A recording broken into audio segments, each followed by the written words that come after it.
Welcome back to another episode of the Jimmy Mullen podcast. This is the first remote episode of the podcast, and I figured the first one that's going up at least. I did a test one, but we're not going to put that one up. I got Cole Perrine here with me today. Hello. How are you, How's it my going? friend? I'm doing good, man. Thanks for finally coming on the show. I really appreciate it. Oh, you're welcome. This is the first episode of my podcast, actually. Your other podcast? No, yeah, so this is the Jimmy M podcast with Cole Perrine. That's the working title for it. Oh, okay. We're going to do a whole season, and then, yeah. Okay, sounds good. Yeah. Great to be here. Yeah, thanks. All right, so I guess I'll be asking the questions this episode. All right. What do you got for me? First question is, can you take over? Can you take over the podcast? Can I hand this over to you? Definitely. Sounds great. I appreciate the stress just got to be too much. I think the fame was a little too much for me. I wasn't ready for it. Understandable. Have a nice day. All right. Well, thanks for having me, man. Oh, yeah, no problem. Thank you for coming on. It's been great. It's been really great. Okay. All right. Well, we'll get started.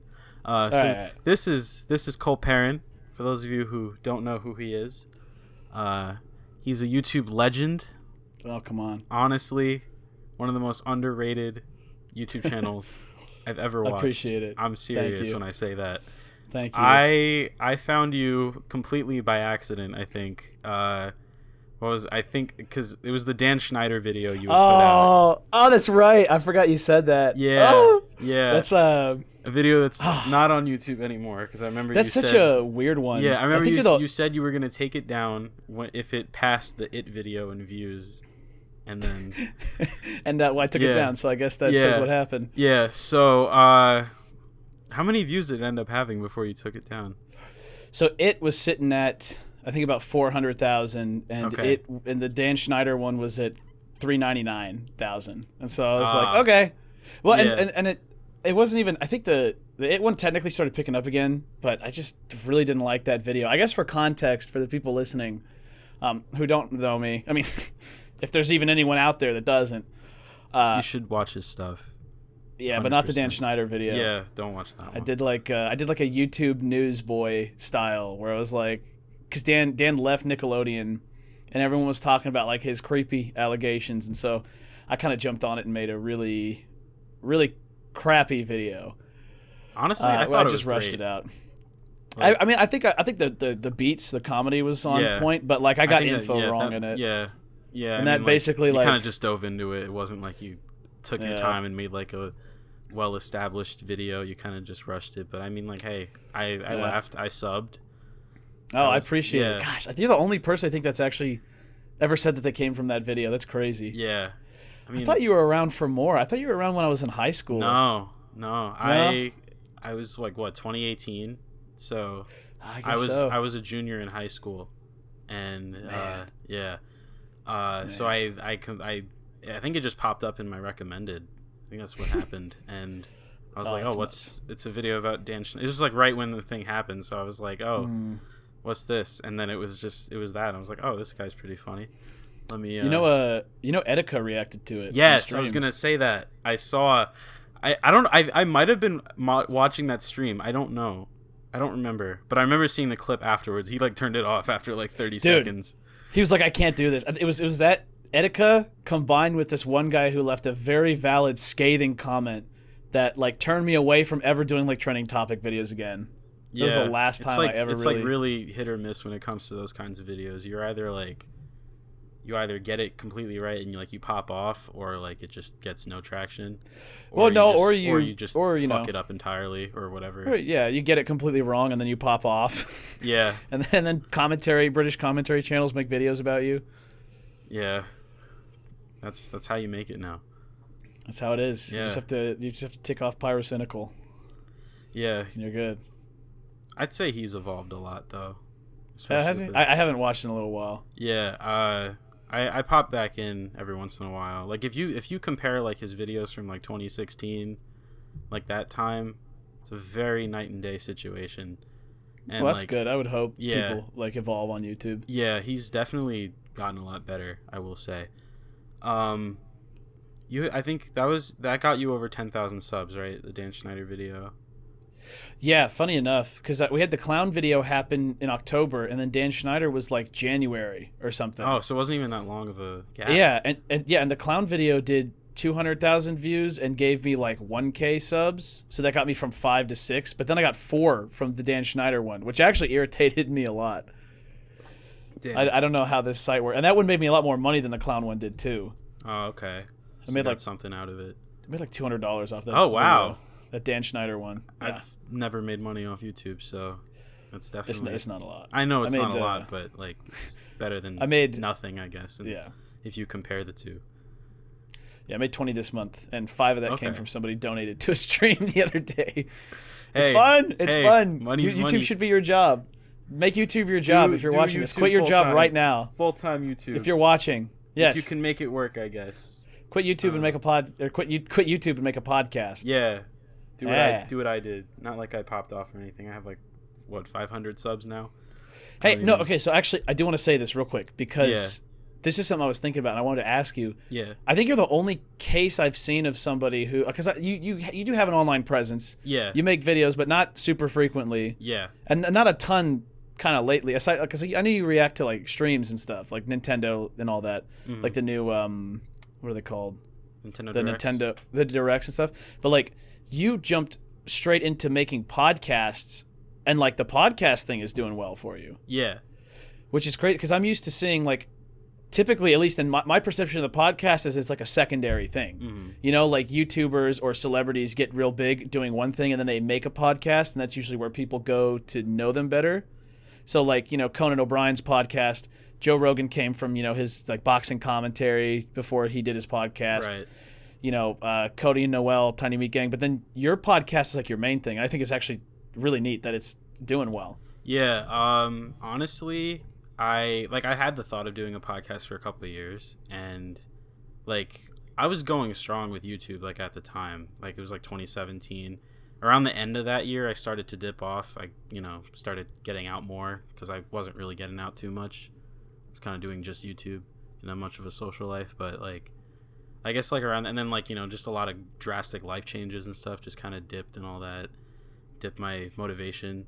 And then, you know, then I moved and working just became like 90% of my time and just no motivation for YouTube whatsoever. And then I was like, and then I remembered, I was like, holy shit, I wanted to make a podcast. What the fuck happened to that? Why don't I just do that?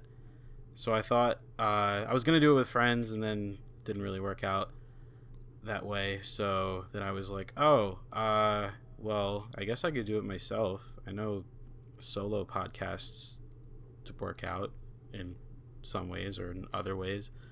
So I tried it out, and right away I got like tons of feedback. Like I shared it out to like everyone I knew basically, and I guess most of the following I've gotten so far has been like people I know, but it's definitely doing a lot better than I thought it was going to do. Well, so, I mean, you get like, you know, you just posted about how, right, you have officially like 100 views per video, or at least 100 views, right? Yeah, it's other than you know a lot of people, if that's the case. Yeah, other than the solo episodes I put out, which didn't get that many views, but like, yeah, every guest episode now, other than the one I just put out, has over 100 views. Yeah, it's pretty good. You're doing better than some of my videos on a 14K channel. Yeah, on a 14,000 subs, and you get like nothing. And okay, I already said it. You don't have to drive it home I'm just like saying, that. It just saddens me. It's like you deserve so much better. Like I guess. No, I'm serious. Like your videos, I love your videos, man. Like they're great. Like, I appreciate it. I wish more people knew about you. Yeah, I do too. Actually. Yeah. Not a lot of people would think that I do, but. Yeah, I mean, we all think do. that about ourselves. Yeah. Yeah, it's fun. It's all good though. So anyway, sorry, I asked a question. I kind of derailed it. My next question for you. Wait, no, your podcast. Sorry. Oh, it's okay. Did you have a question for me though? No, I'm just trolling. I'm being a little goblin. Okay. So I was gonna ask you about the clown video. Okay. I feel like we can't. You know, you're right. Yeah, we got to talk about it. Like, there's no way we can't talk about it. So, Cole, for those of you who don't know, he was the one behind the infamous It meme from around the time the movie came out, where you got into a sewer dressed up as a clown, and your friend came up and you asked if he wanted some pills of the you want some funny enlargement category, pills? The enlargement category. And what was it, like overnight? That shit like blew up. Yeah. So the story of it, we did a vlog right afterwards on the main channel, Voice Trip. Like after I found your channel, I watched the It video, like because it was the most popular, and then I was like, wait, I've seen this video, and then I made the connection, and I was like, holy shit, how do you only have this many subscribers? Like, yeah, it's because it's the weirdest thing. People told me I should have watermarked it. I don't know how you can know though. Yeah, that's the thing, because it was never meant to go viral. Yeah, exactly. It was just like I get it. It was just like a dumb I have a friend that he just got like 9 million views on a TikTok of his, and like it's just some stupid shit. Like he put shout out Mike. He put his face on like a fish. It was this like video of these people throwing a giant snowball into the water. Wait, that was him. I saw you post it on your story. Yeah, that was my friend Mike. Oh my gosh! Shout out Mike Familetti. That's crazy. I had him on my podcast. Yeah, I saw that one. He was talking about slaying Fiasco or whatever. Right? Yeah. Oh, nice. Yeah. That's really good. Yeah. That's really good. Yeah. Well, good for him. Yeah, it has like 9 million views now. I'm so proud of him. Freaking nuts. But like he's made a couple videos like that where he puts like his eyes and mouth over like an inanimate object or like something, and like those videos just blow the fuck up. Like people eat those up. And like they're pretty, like he just makes those like on a whim, and then all of a sudden they like go crazy. But like everything else he makes, it's like they don't get as much, which I mean it's whatever. Yeah, no, TikTok is weird. Yeah, it's so weird. Before they banned me, it was so weird. I was gonna talk about that too. Okay, we could get to that. Do you want to still get back to the clown one? Yeah. So first? The clown video. Because you put it at the end of the full video that you posted. Yeah. That was when I saw it, and I was like, wait a second, I've seen that.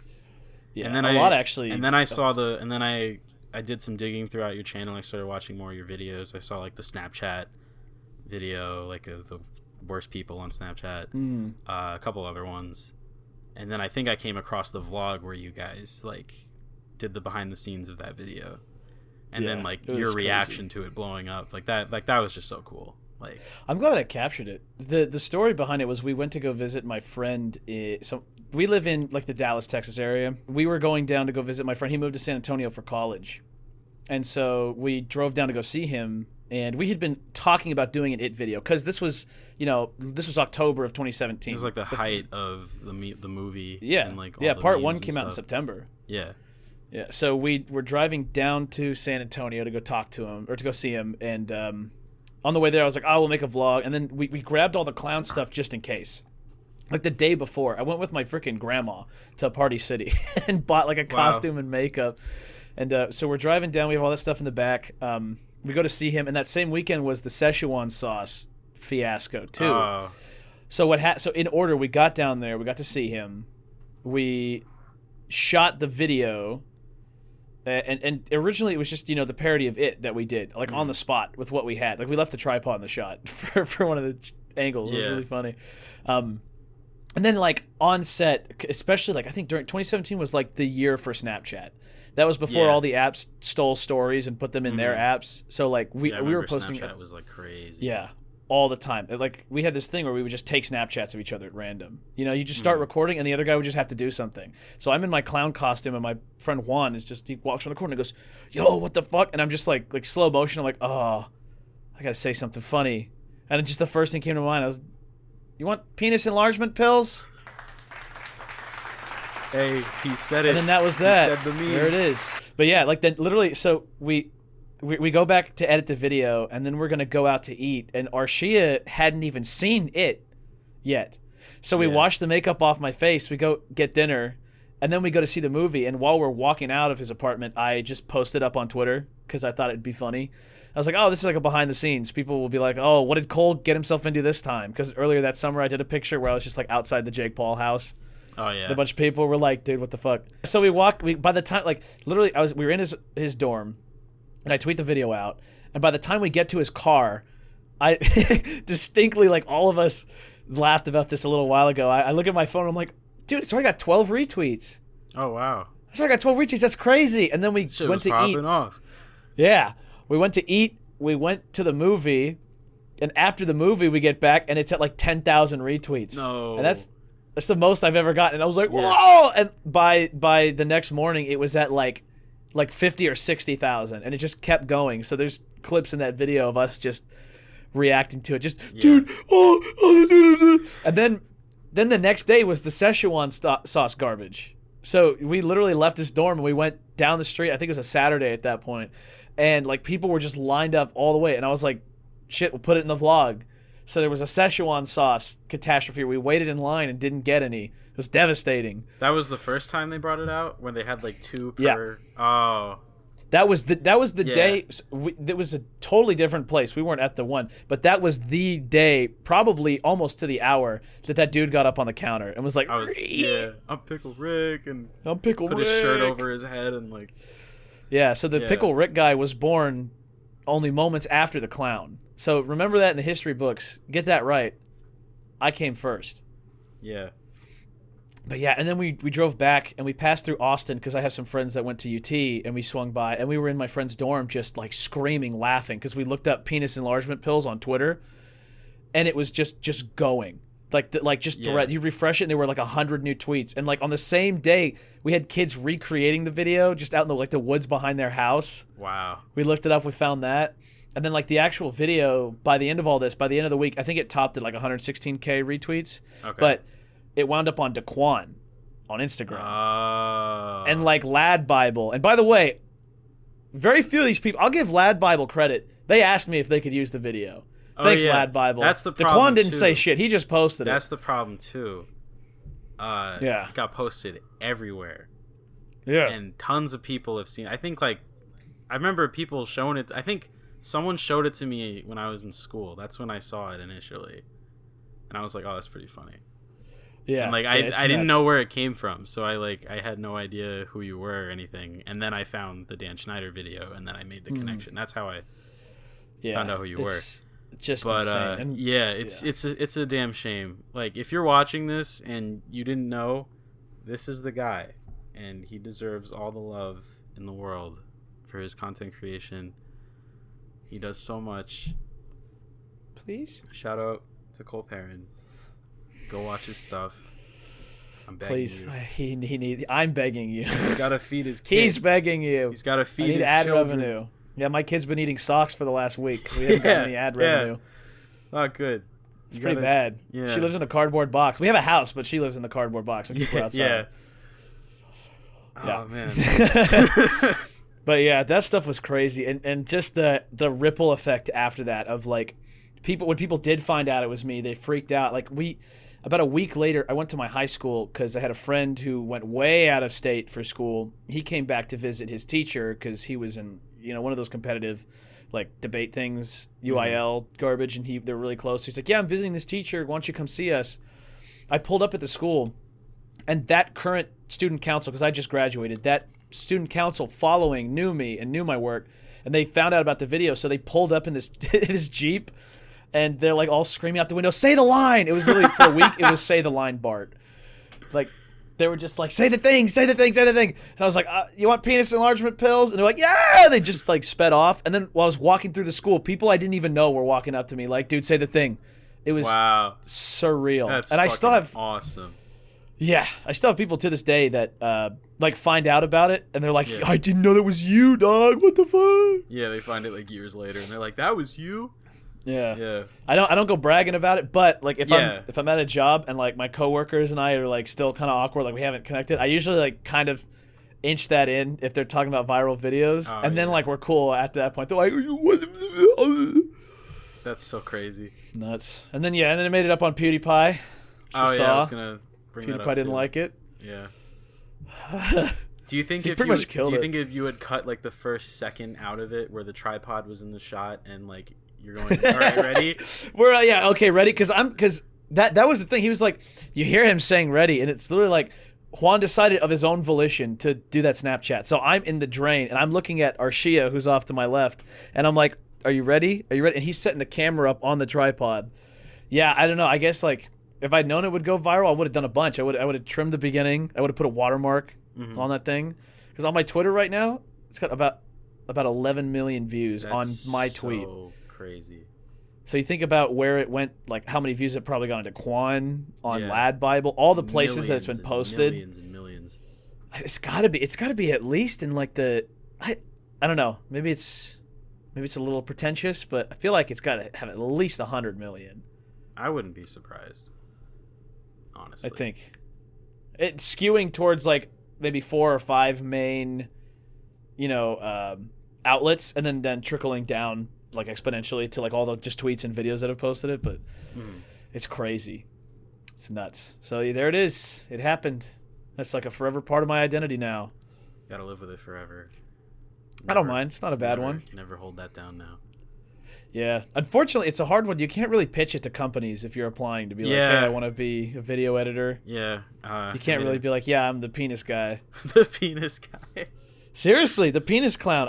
That's what we've called him. Yeah. That character for a while. Like that'll just get you like blacklisted from like the algorithm and shit because of the word penis. Yeah. So yeah, basically. So I was working at a movie theater at the time. That's where we went and saw it. I worked at a studio movie grill, and we were in a theater 1. It's just busted ass small theater, and there's a guy with his like seeing eye dog. Well, it couldn't be seeing eye because he was watching a movie. Yeah. Probably like his like assisted dog. You know what I mean? Like one for like anxiety or whatever. Service dog. Yeah. Or. Yeah. The fuck. Emotional support animal. Yeah. So he's there with his dog. It's just him, and so I'm running the theater serving him, and it was the new Blade Runner movie, and he comes up to me and he's like, "Dude, this movie sucks, man." Like halfway through, he's like, "I hate this. Can I get my ticket refunded?" He's like, "I'm gonna pay you for the food and all that, but like, can I get my ticket refunded and see something else?" I was like, "Dude, yeah, totally." He was like, "What else should I see?" And I was like, "Oh, dude, go see the new It movie, man. It's great." And he's like, I don't know. I watched that when I was a kid. And I was like, no, dude, look, trust me. It's really good this year. Like my friends and I loved it so much, we went out and made like a little parody video of it. We loved it so much, like an homage. And he like takes a step back. And he goes, "No, wait." And I was like, uh-oh. And he goes, "You're the penis clown." And that's where I got that from. He goes, "Dude, my dad sent me that video from Afghanistan." No way. It came here from Afghanistan. That's so nuts. There was a Twitter bot that tweeted at me and said, "Your video is trending in Glasgow." That's nuts. Yeah. That's so crazy. Insane. Yeah, and no, I never got credit for it. Nope. Let's go. Like 75% of the people that have seen that don't know it's you. Yeah. Maybe it's a good thing though, Yeah. To not have credit. It like to be like a niche guy, because like imagine if you were like Filthy Frank and you were trying to get jobs, and then they looked you up by your first and last name. They looked up George Miller and they saw like the Harlem Shake.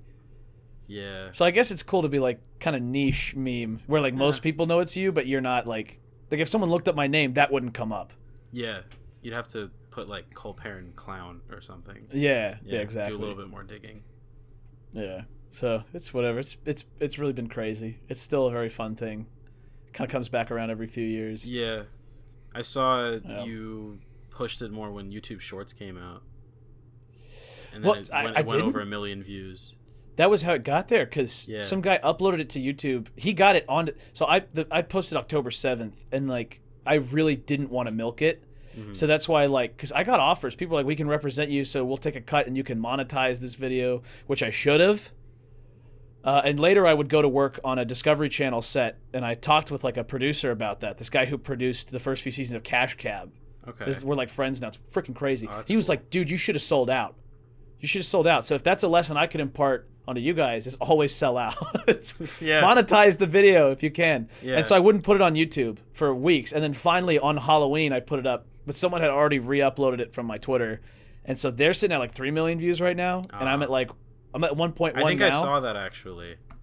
But yeah, it's sat at like 300,000. It was like 200,000 or 300,000 for years. Yeah. And then when YouTube Shorts came out, it turned into a short. Mm-hmm. And once it hit the short shelf, in under a year, blew up to 1 million views. That's awesome. Freaking incredible. Yeah. It's the only good thing that's come of YouTube Shorts ever on this website. Yeah, I made a clips channel for the podcast, and a couple of the videos have like over 1,000 views. So it's pretty good. Yeah, it's something. Mm. Yeah. Some of them have like 2 views, and some of them have over 1,000. It's a very sporadic difference. Yeah. It's never consistent. Definitely. Yeah. It's funny because they promise growth. Like they always imply with all their advertisings, meet a new audience, grow, get put in front of new people, and then you don't. Yeah. Which is the most YouTube thing ever. Mm. But we could complain about YouTube for hours. YouTube. We could go on about YouTube. I've been making videos since like 2011. I was like going on 10 years old when I was making videos. Yeah. Technically, I've been on here for over 10 years because I uploaded stuff to like my mom's channel when I was a kid. She had a channel for her like realty. Oh, wow. And I put Lego stop motions, but this channel was officially made May 7th, my channel, it was May 7th, 2012. So we're coming up on 10 years just on this channel alone. That's so crazy. My original YouTube channel, I think, was like December 18th, 2010. So it's been a minute for me. Some people don't know. We've been through the weird username changes in Google Plus. Like, do you remember when you signed up for YouTube with a username? Yeah. Instead of an email, you signed in with a username and password. There was no Gmail required, no Google account. It's so different. The whole Google Plus thing was a shit show. I remember that. Fiasco. I hated it's the reason I have a second channel, because they forced because I had Cole Perrine as my Google, and then they said no, you have to have a Google account, and I didn't want Cole Perrine to be my main channel, so Cole C. Perrin and all the videos got shoved onto a brand account. And then my second channel was Cole Perrine, which was tied directly with my Google Plus, so I couldn't change the profile photo without it going on my Google Plus, which doesn't even matter now. Yeah, not like Google Plus because they killed it. Exists anymore. But yeah, we're the member of actually nowadays kind of a few. I think there's more people that have signed up for YouTube after all that. Yeah. Than before it. I have conversations with people and they don't even know what I'm talking about. But like, I've been around. Like, makes you feel old, doesn't it? Yeah, it does. And I'm only 20, so it's like a lot of people my age, like, they don't know. But I tell them, I'm like, you don't remember that? It's pretty crazy. You kids don't get how easy you've got it. They took Cosmic Panda away from us, and I never recovered. Do you remember Cosmic Panda? Who was Cosmic Panda? That was that YouTube theme for a little while. That was like the black, where it was like kind of rounded felt looking material with like the kind of the extruded buttons. It was in 2012. They tested it for a little bit, and then they replaced it with YouTube 1. I don't know if I do. Maybe if I look, maybe if I saw it, Panda. Probably. Let me see. I'm gonna do guy on a computer meme real quick here. Let's see. I think it was called Cosmic Panda. I can't. If I saw it. Yeah. Well, because they beta tested it. They actually gave it the name Cosmic Panda. Here, I'm gonna send you a screenshot. You can put this up on screen. This is TechCrunch, so I'm sure they'll be okay with it. That right there. I just sent it to you on Discord. That look was Cosmic Panda. Oh, that's what they called it? Like the bezeled, like it was kind of rounded with shading, and then the buttons and like the play and pause button, they were kind of extruded, and that black and white play button. I do remember a layout that looked just like that, but I don't. Well, maybe not like the layout, but like the UI, like the UI. Yeah, that's elements. what I mean. Like was YouTube 1 like basically the same thing, or? Cosmic Panda was the beginning of the YouTube 1 look, and then they called it YouTube 1, and they took away. Yeah, Cosmic Panda, a new 2011 layout, this one says. Yeah, that was around the time I started. Yeah, I remember that. I remember the YouTube layout before that, and I loved that. I hated when they changed it. It was the dumbest thing ever. Yeah. I wasn't really on YouTube. I definitely had used it. I'd been at like a friend's house, and we pulled up YouTube on his TV. But I remember like I was on I wish I had been in that period of YouTube. Yeah. Where you could have like a solid, like an image as the whole background. That was the best. And you could arrange your buttons and elements. That was the greatest time on YouTube. I missed that so much. And you know what? Google is so obsessed with they keep trying to make like social medias, like that aren't YouTube, like you know, like Facebook types. I want them to bring back Friends on YouTube. Because like they've already killed off like the featured channels thing isn't even on the sidebar anymore. It's shoved away at the bottom of your page or in the channels tab. Like I want to have friends. I want people to like go on my profile and see who my YouTube friends are. Yeah. Where you add each other respectively and then you're friends instead of I don't know a subscriber. if I remember that too well. I didn't use it because I was too young, but it used to be you had subscribers and you had friends. And I don't know if they just would consider you like TikTok, if you follow each other, you're friends. Yeah. But YouTube had friends because back when direct messaging was actually like usable. Yeah, I remember YouTube messaging. Those were some good times. Man, a lot of spam. Nostalgic. People saying check out my channel, but sub for sub. Yeah, I think I dabbled a bit in that. I won't lie. I was pretty young. One guy though, sent me. So. One guy sent me it was like 2014, and some guy sent me like a schizophrenic rant about the planet Xenu was going to crash into Earth, and it had all this math and stuff. And I remember like he probably spent hours typing that, and my friends and I laughed at it, screenshotted it, and then like went home, and that was it. All that for some teenagers to laugh at you, dude. Come on. Yeah. Those are some crazy times. I miss it though. It's real silly. Yeah. Times. I love how far YouTube has come, but at the same time I despise it because they've made all these dumb changes. And yeah, I don't they're see a little it getting big for any their better, britches. honestly. They've become so big that it's I see it getting I don't know, I see it getting easily better because like, okay, maybe they can't bring dislikes back. I'm over that at this point. Yeah, honestly, I don't even care that much anymore. No, but like I would like to see them. Like they're testing this thing with reactions, kind of like Facebook, you know, where you can have like a laugh or something. That you tweeted about it. Yeah, but it's in the comment section because they're testing it's only timed. In the comment section?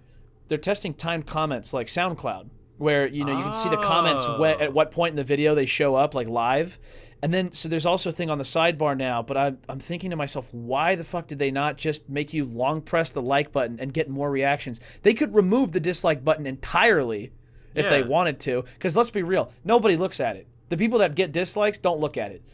Yeah. So they could remove that thing entirely and just give us like a reaction button, and I would take that. Give me an angry face. I'll just put an angry face. Yeah. It'll be therapeutic. It could mean a million different things. People get a bunch of angry faces. Who cares?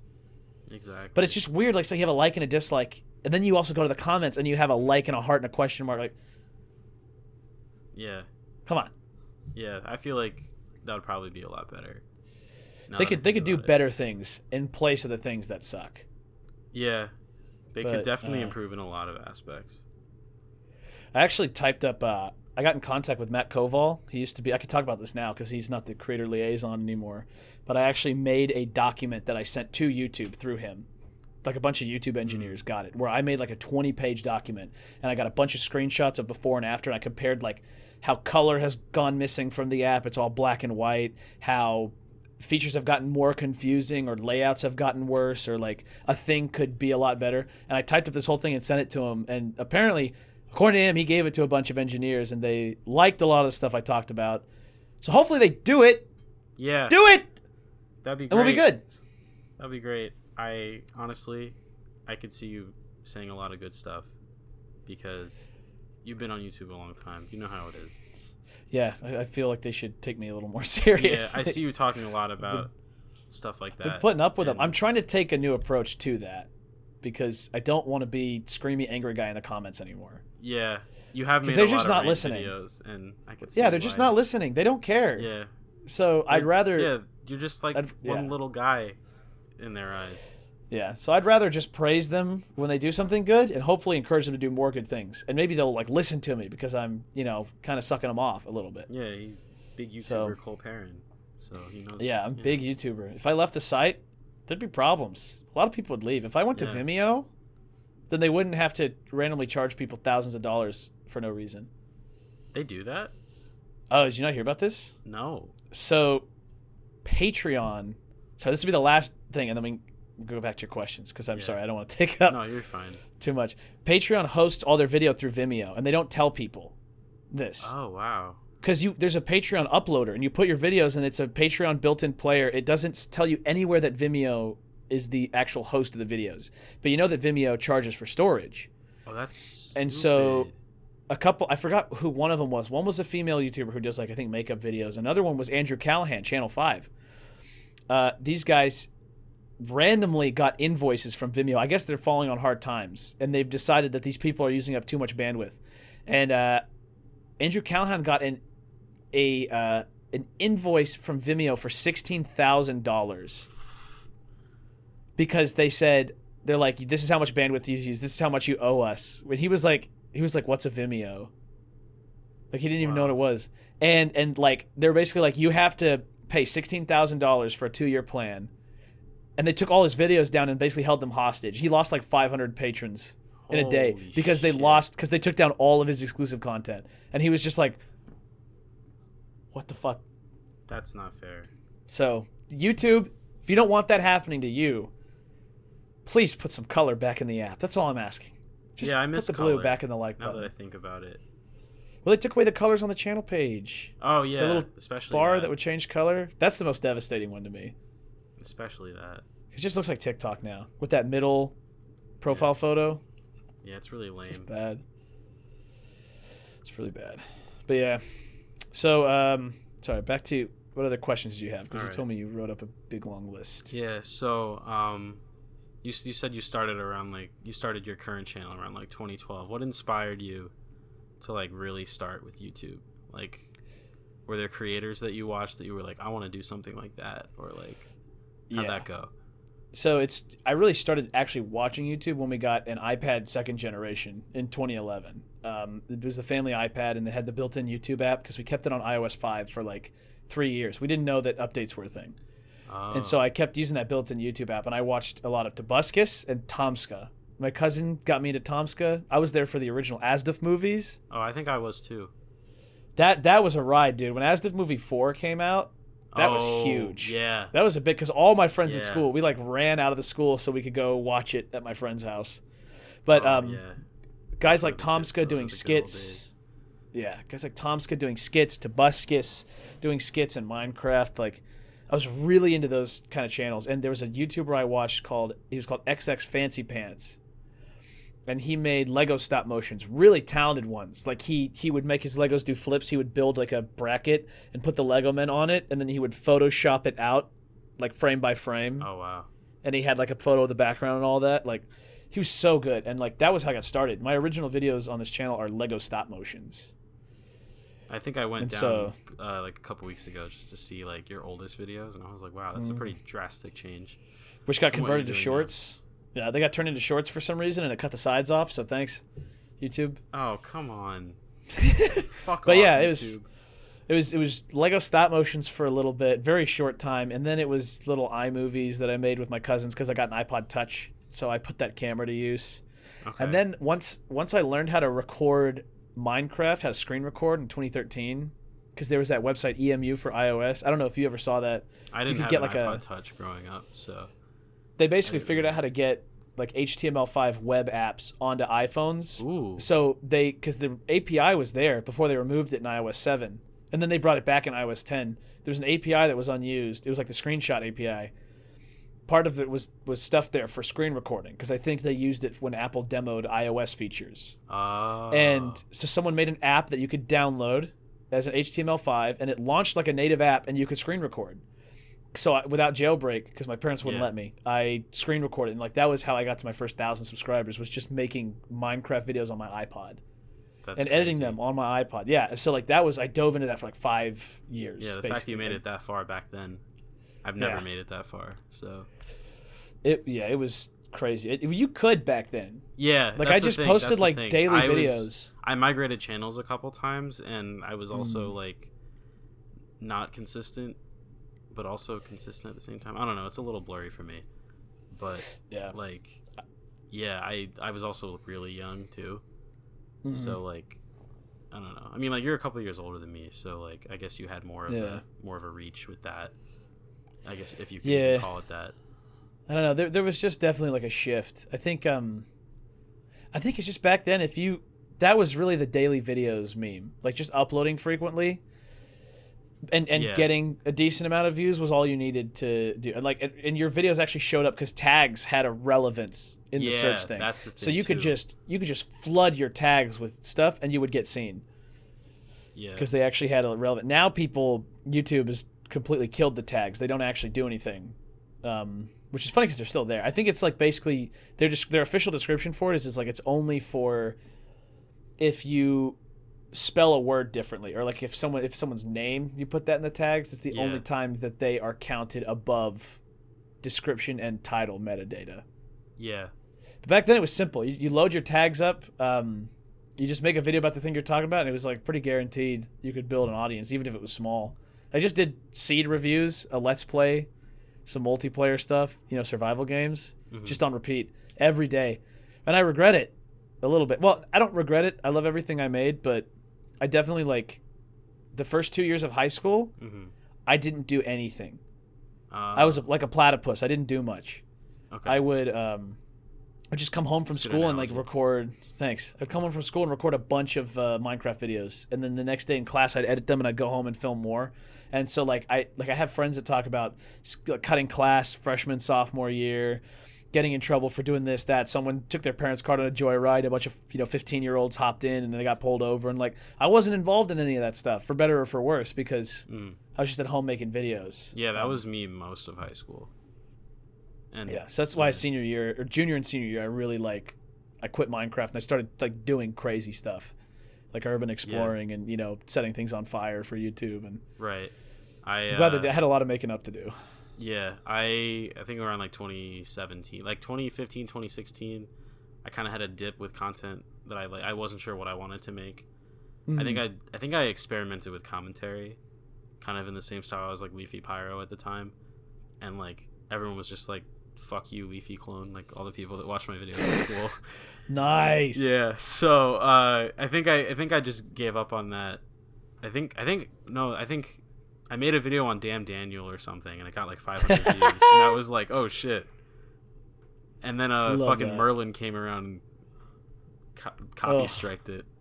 Oh, Mullen! Yeah, you remember Mullen? I forgot about Mullen. Yeah, this fucking fake company that was claiming all these Damn Daniel videos. Oh my god! Do you remember? Did you ever watch Film Cow back in the day? I think it used to be called Secret Agent Bob. That was Llamas with Hats and Charlie the Unicorn, right? Yeah. He made a series of videos about Mullen, and he made a character as like a magic fish, and he was like, it's me, Mullen the magic fish, here to take your fucking videos. But he was just like really dry, he just shat on people. It was just like, it was so funny because it was this comically goofy animated fish, but once he swam into frame, he just sat there the whole time, and he took the time to animate the mouth and the eyes. Wow. And he would just go on like a rant. Fuck you and your stupid bullshit. You suck. Like, just so funny. That's great. It was a great time. The Fine Brothers, dude. When they tried to copyright making content. No. That whole thing. I remember that very fondly. Yeah. That was a different time.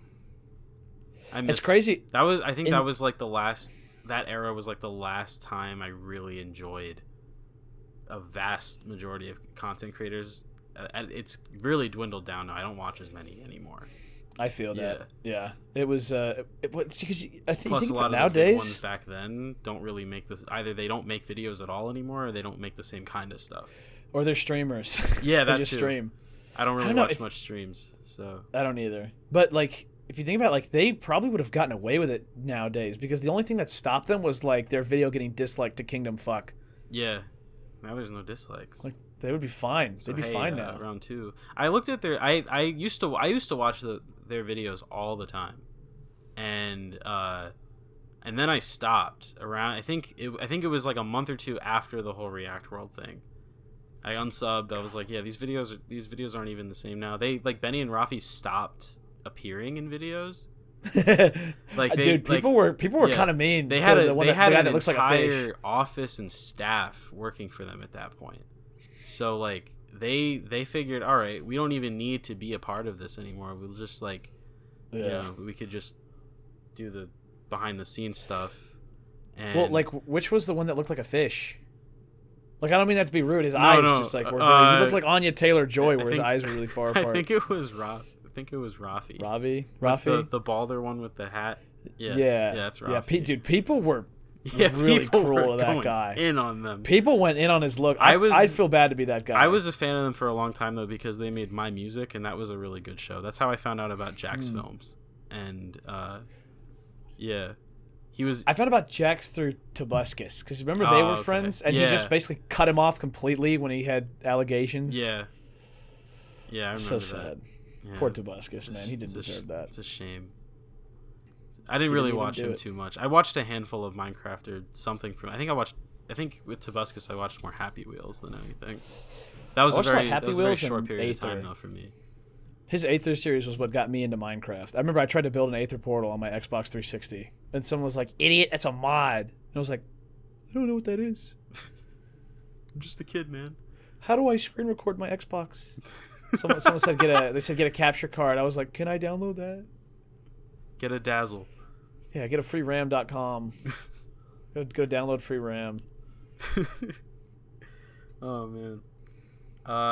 So I had a question about not wanting to do Minecraft anymore, but I guess you covered that. Over time though, you've made some connections though, like even outside of the It meme. Like I saw you've been in like a Elvis the Alien video or two. Oh yeah. Yeah. I was, yeah. What was that like? So like, yeah, I think a lot of my early YouTube connections came from Skype. You may have heard of it. Yeah. There was a big Skype group, and for a while that's how I knew most of my internet friends that I met back then. I still keep in touch with a handful of them today. I think it was basically Herotic used to be Herobrine Skull. Okay. And we made Minecraft stuff together. So when I climbed the ranks in the Minecraft community, I knew a lot of the big guys like Jack Frost Miner and all these guys who were kind of up there for the Pocket Edition community. And then Herobrine Skull made the jump to commentary a little while after I did, and him and I knew each other, and so he invited me into a group chat. And so I was in a chat with like Pyrocynical, Colossal's Crazy, Elvis the Alien, Bionic Pig, like some pretty crazy stuff. They had Keemstar to the chat one time and bullied him, and I was at work. I missed the whole thing. That's nuts. I came back to if it was Discord, it would have been like 150 plus messages at the top in that little purple bar, and I just scrolled through them, and they just kept like calling him Gnome, and he got mad and left, and I missed it. Awesome. But yeah, like Lord Bung was in there. We still talk occasionally. Like Lestachette has been like a huge supporter of my content for a long time. I love Stachette, dude. She's so sweet. She's such a strong. Yeah, I remember her. Girl. She's so inspiring. Pyro's video on her. That's how I found out about her. It's a lot of stuff was like intertwined by like people got known because someone made a video about someone else, and then they became friends, and that happens so much, like all the way up to the big circles. And I'm trying to remember how I met Dylan. Yeah. Because I think he just followed me on Twitter one day in like 2016 or 2015. Yeah. And I was following him. He followed me back, and I was like, Dylan the Hacker. And he was like, Cole the Perrine. And then we used to play like Gmod Death Run together. That's so cool. Nuts. Yeah, I've met some pretty cool people in pretty big places, and it's just strange. It's strange how it works out. It's crazy to think like what could have been, like if dude, Pyro wanted to have me in his video one time. That's so awesome. Like when he it was around that time of like the so guys we did it kind of shit. Like he was on his way to 1 million, and I made that video. This was before the commentary stuff, or this was like me getting into commentary. Well, him. Well, I mean, like him getting into commentary. This was his commentary. Okay. This was his full commentary swing. Like this was just after, I don't remember what it was called, but that was you could the time insert. I found out about him.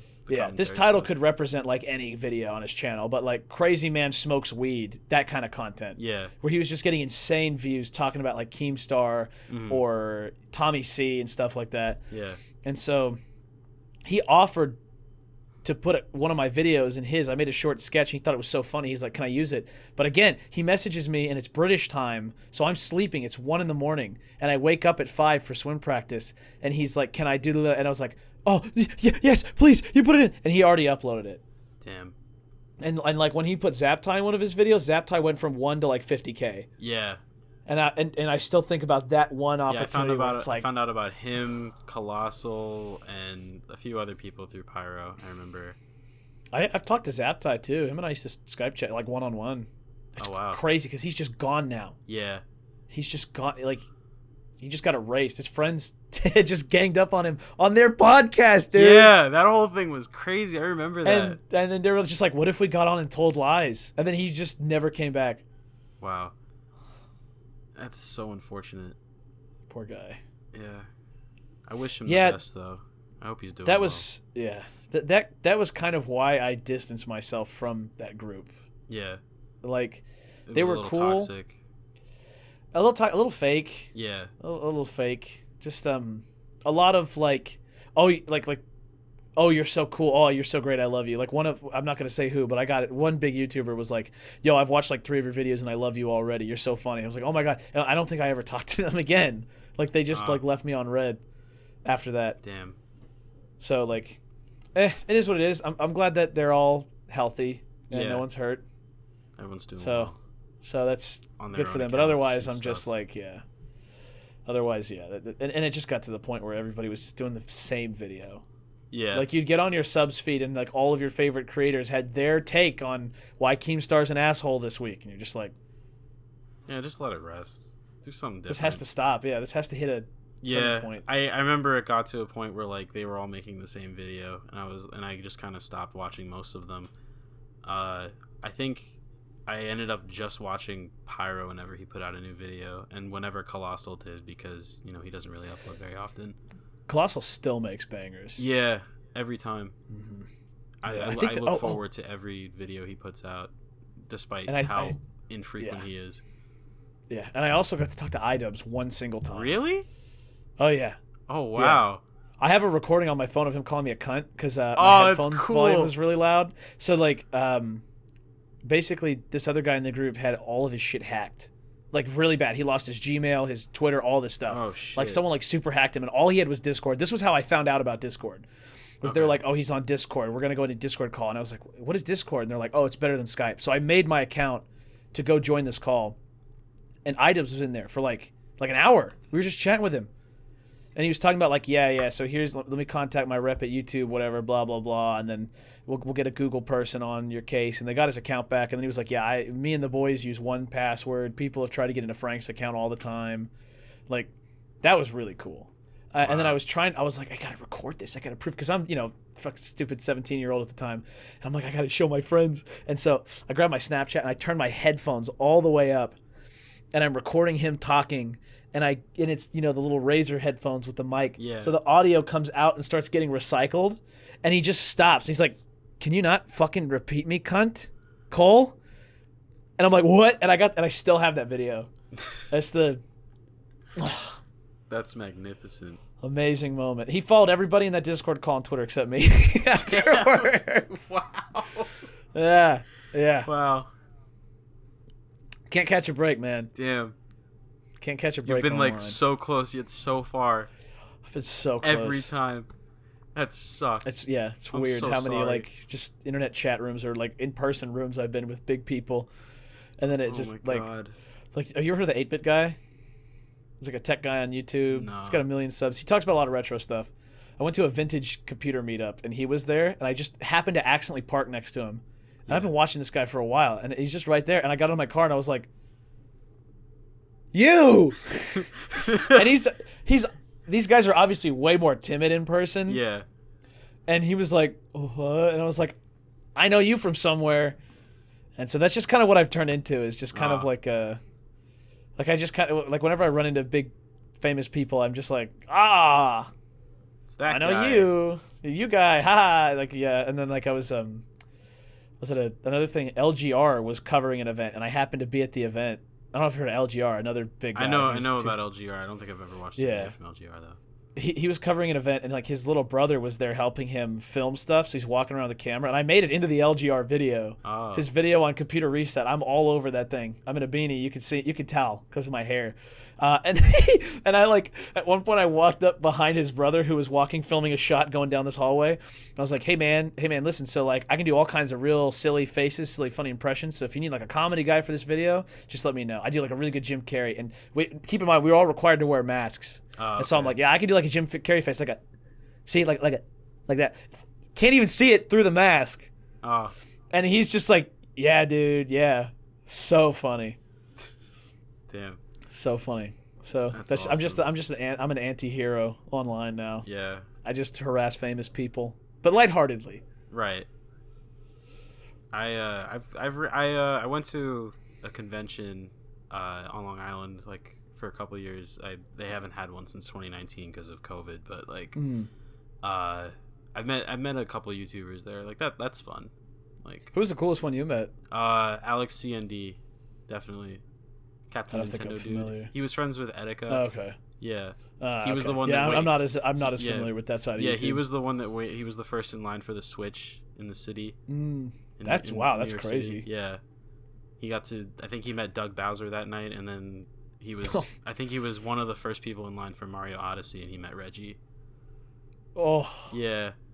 That would be so nice. Yeah, he's still to this day one of my biggest like watching those vlogs like back then. That was like my biggest inspiration at the time for making YouTube videos. Reggie's the most creative exec I ever saw. Oh yeah, 100%. Like they actually made they made silly stuff, but it was like good and it was like funny. Yeah, yeah, I miss that era of Nintendo. I wish they did more stuff like that now. Yeah, I wish they did a lot of stuff differently. Yeah, 100%. Yeah, yeah, it's definitely not the same. I mean, yeah, they're appealing more to the fans, but at the same time, they're not. But they're appealing. Yeah. They're appealing to the fans' wallets. Yeah, yeah, definitely. Unfortunately, they know how to. That's another like better. Wormhole. Yeah, it's like hours of discussion. Yeah. What else you got? I was gonna ask you about some other videos you've made. What were like the No Nut November survival guide? I saw that's one of your more popular videos. Yeah, it's one of my favorites too. Yeah, I love that video. So much fun. I watch it every November. We almost wrote like a sequel to it, but like I wanted to do it last year, but like for obvious reasons that fall, like I just was not happening. Yeah, we had found out that we were gonna have a baby, and so like all we were scrambling to find a place to live, and so all that stuff went out the window. Way too. And hectic. then I guess the fall before that. So like, because we did it 2018. 2019, I was really unmotivated. I didn't really do any videos that fall. Yeah. 2020 was when I was too. I had just gotten out of high school and I was just working. Yeah. 2020, I wanted to do it, and then it was just I couldn't handle. I had so much going on. And then 2021, No Nut November was kind of just not funny anymore. Yeah. At least from like let's make videos about it standpoint. So we trashed it. That's one of the lost Cole Perrine media. There's like a full outline with like 10 more tips that'll never see the light of day. Maybe someday, or not. Yeah, no, no. It's fine. I'm over it. It's all good. The demonetized music video. Yeah, that's another one of my favorites. Also, so much fun, dude. We stole snacks out of a vending machine for that eating snacks slow mo. There's like this one shot, where Juana's hand is all the way up in a vending machine, and we looking back, it's like. Why did we do that? Why did we think that was funny for the video? I mean, it was, but like, what led us to be like, dude, we should grab chips out of there, and I'll record it for the music video. Damn, great, classic. I went to work with those tattoos on my face. Oh wow, because we shot it. We were right down on the wire, and I went to my job at Studio Movie Grill, and my boss was like, no, go to the bathroom and wash your face. So good. I probably have a photo of me in the cafeteria, like dressed with my thing in my apron and my little iPad for taking orders, and I just got like teardrops. And oh my god, that was good. That's fucking great. So I think we should segue though.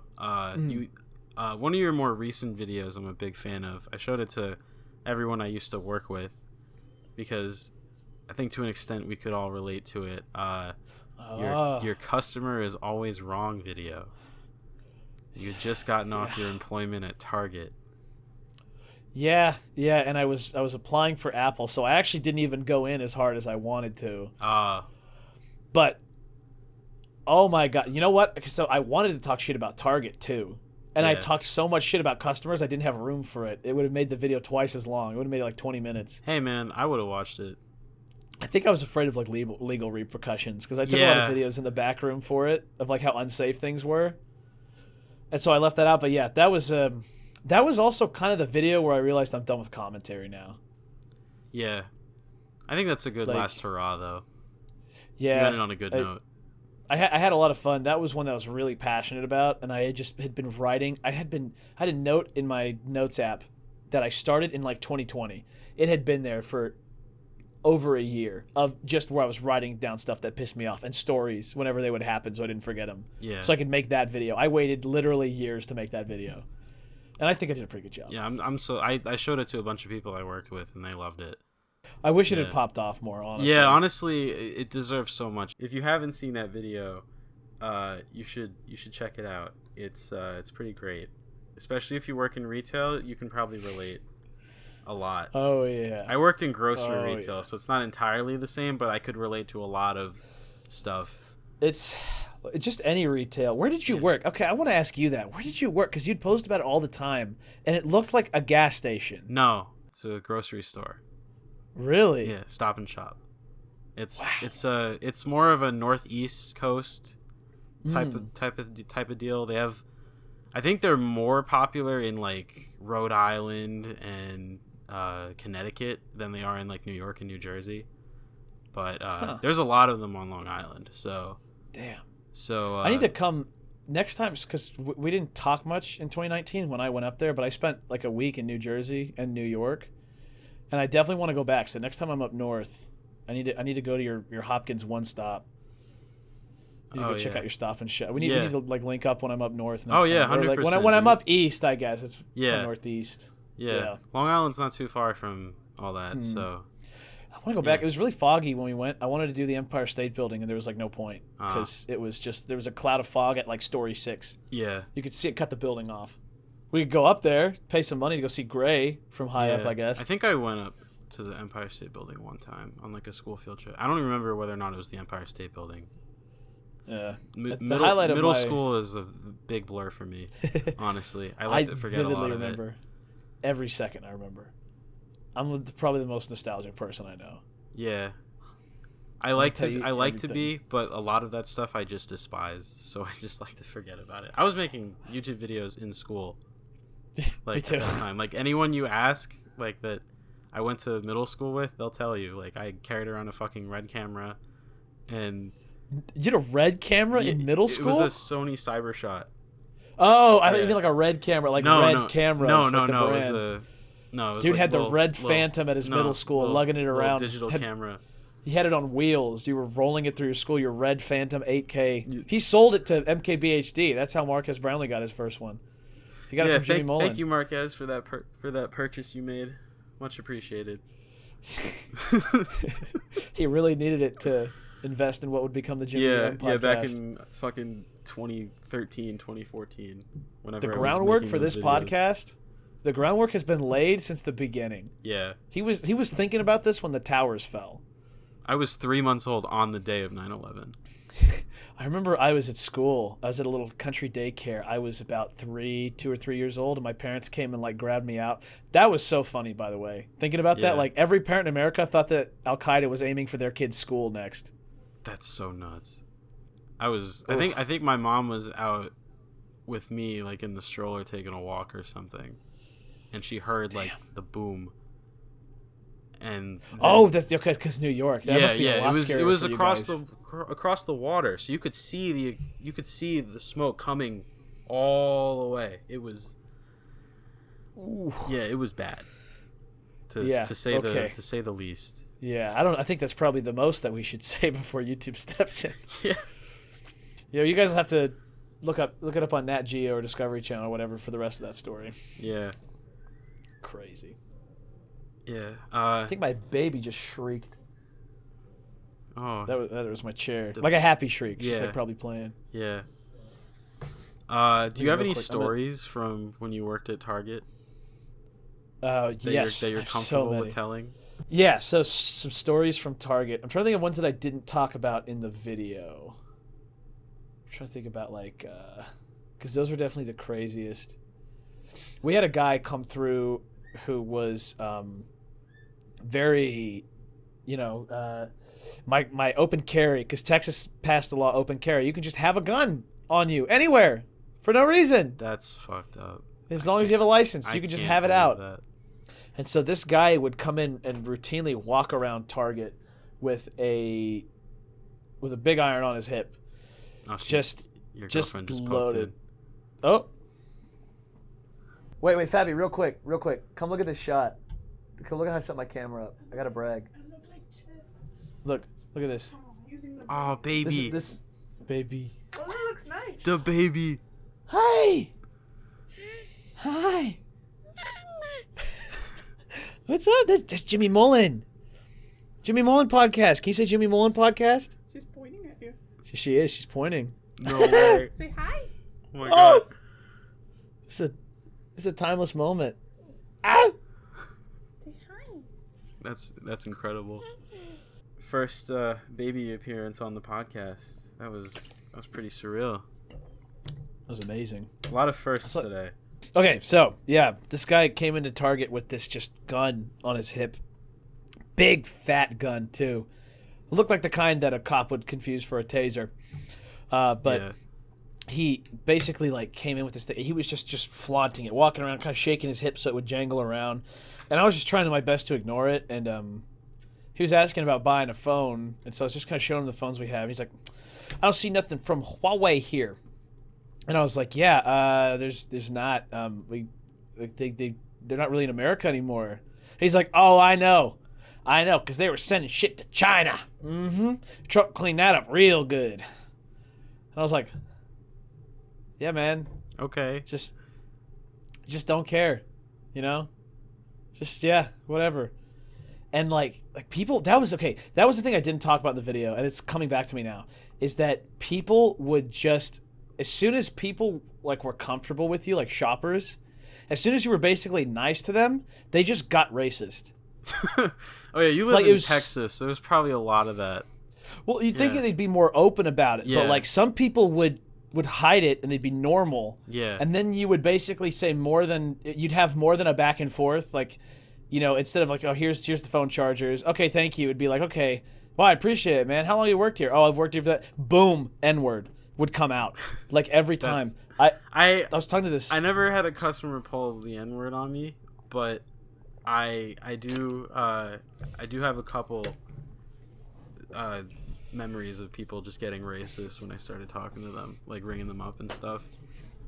Yeah. I mean, like my home where I live, it's pretty white, so like, you know. Yeah. We're Arlington's pretty diverse. Pretty diverse. It's not as huge. I think there's maybe like a small handful of non-white people that go to the high school my brother goes to, and there's like at least a couple thousand students. So we have a huge like Indian population here because our school focuses a lot on bringing students from India and giving them like affordable housing and grants and stuff. Oh wow. And so there's all kinds of great Indian food everywhere, and like there's just so much diversity. There's a huge Hispanic culture here. Yeah. You know, African American, like it's really diverse, which is crazy because these people are sometimes so brazen. It's like that we were the only people that they could tell about this stuff too. That's nuts. Because everyone else will beat their ass, so they have to come say to the Target worker who can't do anything. I was talking to this lady, and I had her at the phone cables. She was asking me about phone stuff, and we just chatted for a little while about phone stuff. She's like, "Oh, you're really knowledgeable." I was like, "Yeah, I like phones. You know, when I was a kid, I had strict parents, and so when I finally was able to get phones, I wanted to know everything about them and, you know, learn everything." And she's like, you know that black people are just a huge thing about like how black people were ruining our town or something. Just you know it's the blacks that are doing blink. I'm like, whoa, how do we get here, man?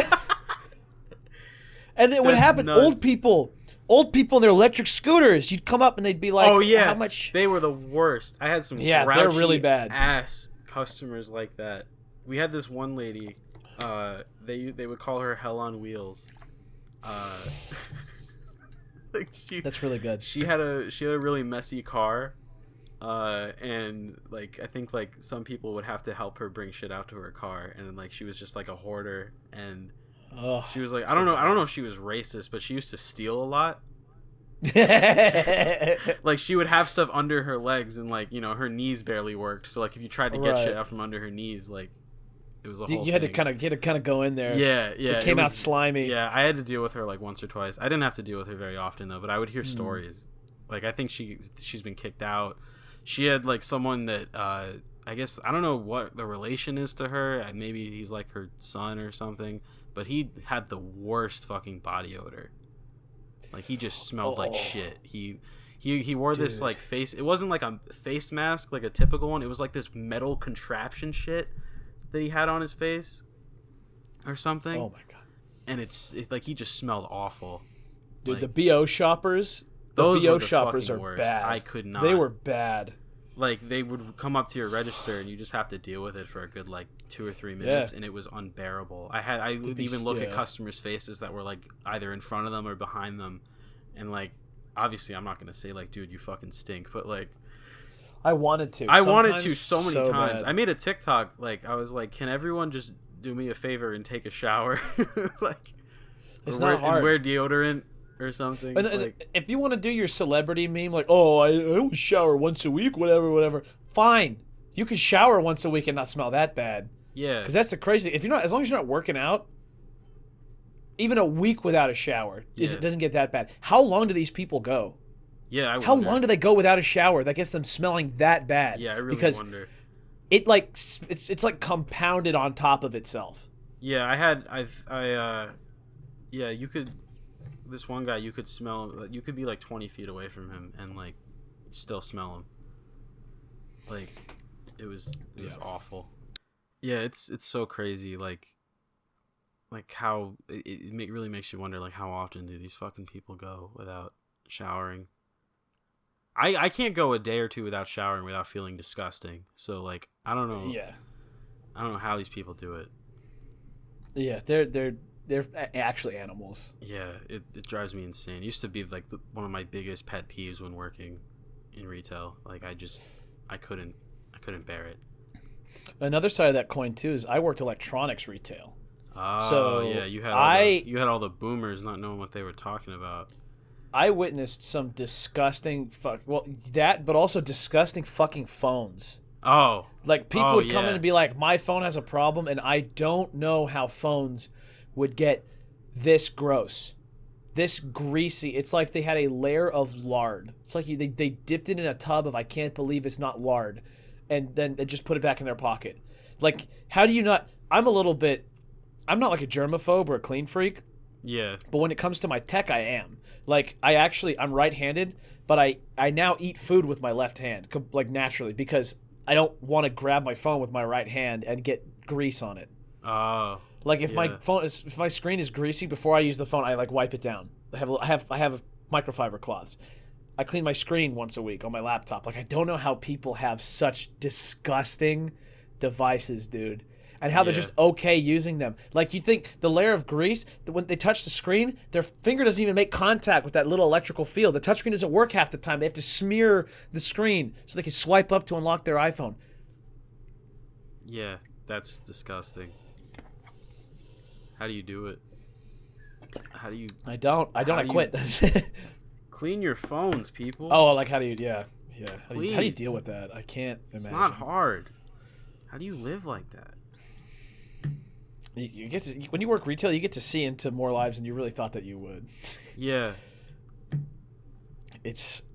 They had me, like, advertising the rewards program in front of the store one time because it was, like, a new thing. It used to be a thing just for employees, and then they made it a thing for everyone, and that was, like, kind of like a bonus thing. They were like, oh, cool, you get these points, you get savings, and then they made it a thing for everyone, so it wasn't as special anymore. But, like, I had to, like, heavily advertise that to people when they walked in, and it was, like, the fucking worst. Yeah. And, like, people were like, what's this? They had these, like, beer cooler, like, things you put in, like, I don't know what the fuck they're called. I know, like a koozie. Yeah. That's what I'm thinking of. Yeah. So they had a bunch of those. So I was like, I would take, like, the pamphlet and the magnet instead of just explaining it. I would just hand it to fucking everyone that came in. I was like, here you go. Jeez. Like, to do, like, as little as I could, because it was just, like, I would, because I was getting so fed up, like, I would only talk about it if they asked. I wasn't trying to be like that, like, dick riding fucking employee getting paid, like, 20 cents over minimum wage or however much it was at the time. I learned to stop telling them about, like, the Target app, because we had a rewards thing like that with the points and all that, and I learned to stop telling them about it because, like, they would then look at the app to see, like, if stuff was in stock, and people wouldn't call the store. And of course, because our system is junk, it would always be wrong. Yeah, it wouldn't update. You think the Target system is bad? Stop and Shop was fucking far worse. Oh, I can guarantee. Yeah. I can guarantee you have no idea, Jimmy. Yeah, I can guarantee you have no. You would think it's not bad. You would think it's not bad because Target's a megacorp. I see what you mean though. Like I did like the shopping for the store pickup for the last year I worked there. and most of the time like things were out of stock, but it said it was in stock on the site. But like they tell you ahead of, like, once you keep like the receipt, the invoice, like it tells you what was out of stock. And like we're allowed to give a substitution. Sometimes people don't give the best substitutions, but that's besides the point. But like nothing like that. The site said it was in stock because like we get like they'll make an order. They can make an order like a couple days in advance, but like we don't get the order until like 4 hours until it's supposed to be picked up. So the stock could be stupid. Yeah, the stock could be completely different by the time we actually do the shop. Or like someone will buy like 20 of something and then we don't have any. Because I've seen that. I see like, people buy shit in bulk and it's like, what are you doing? Like, why? We had a guy buy like 3 pallets of water bottles during COVID. 3 pallets? They made protections in place so people couldn't order more than one thing per order. So people just started making multiple orders.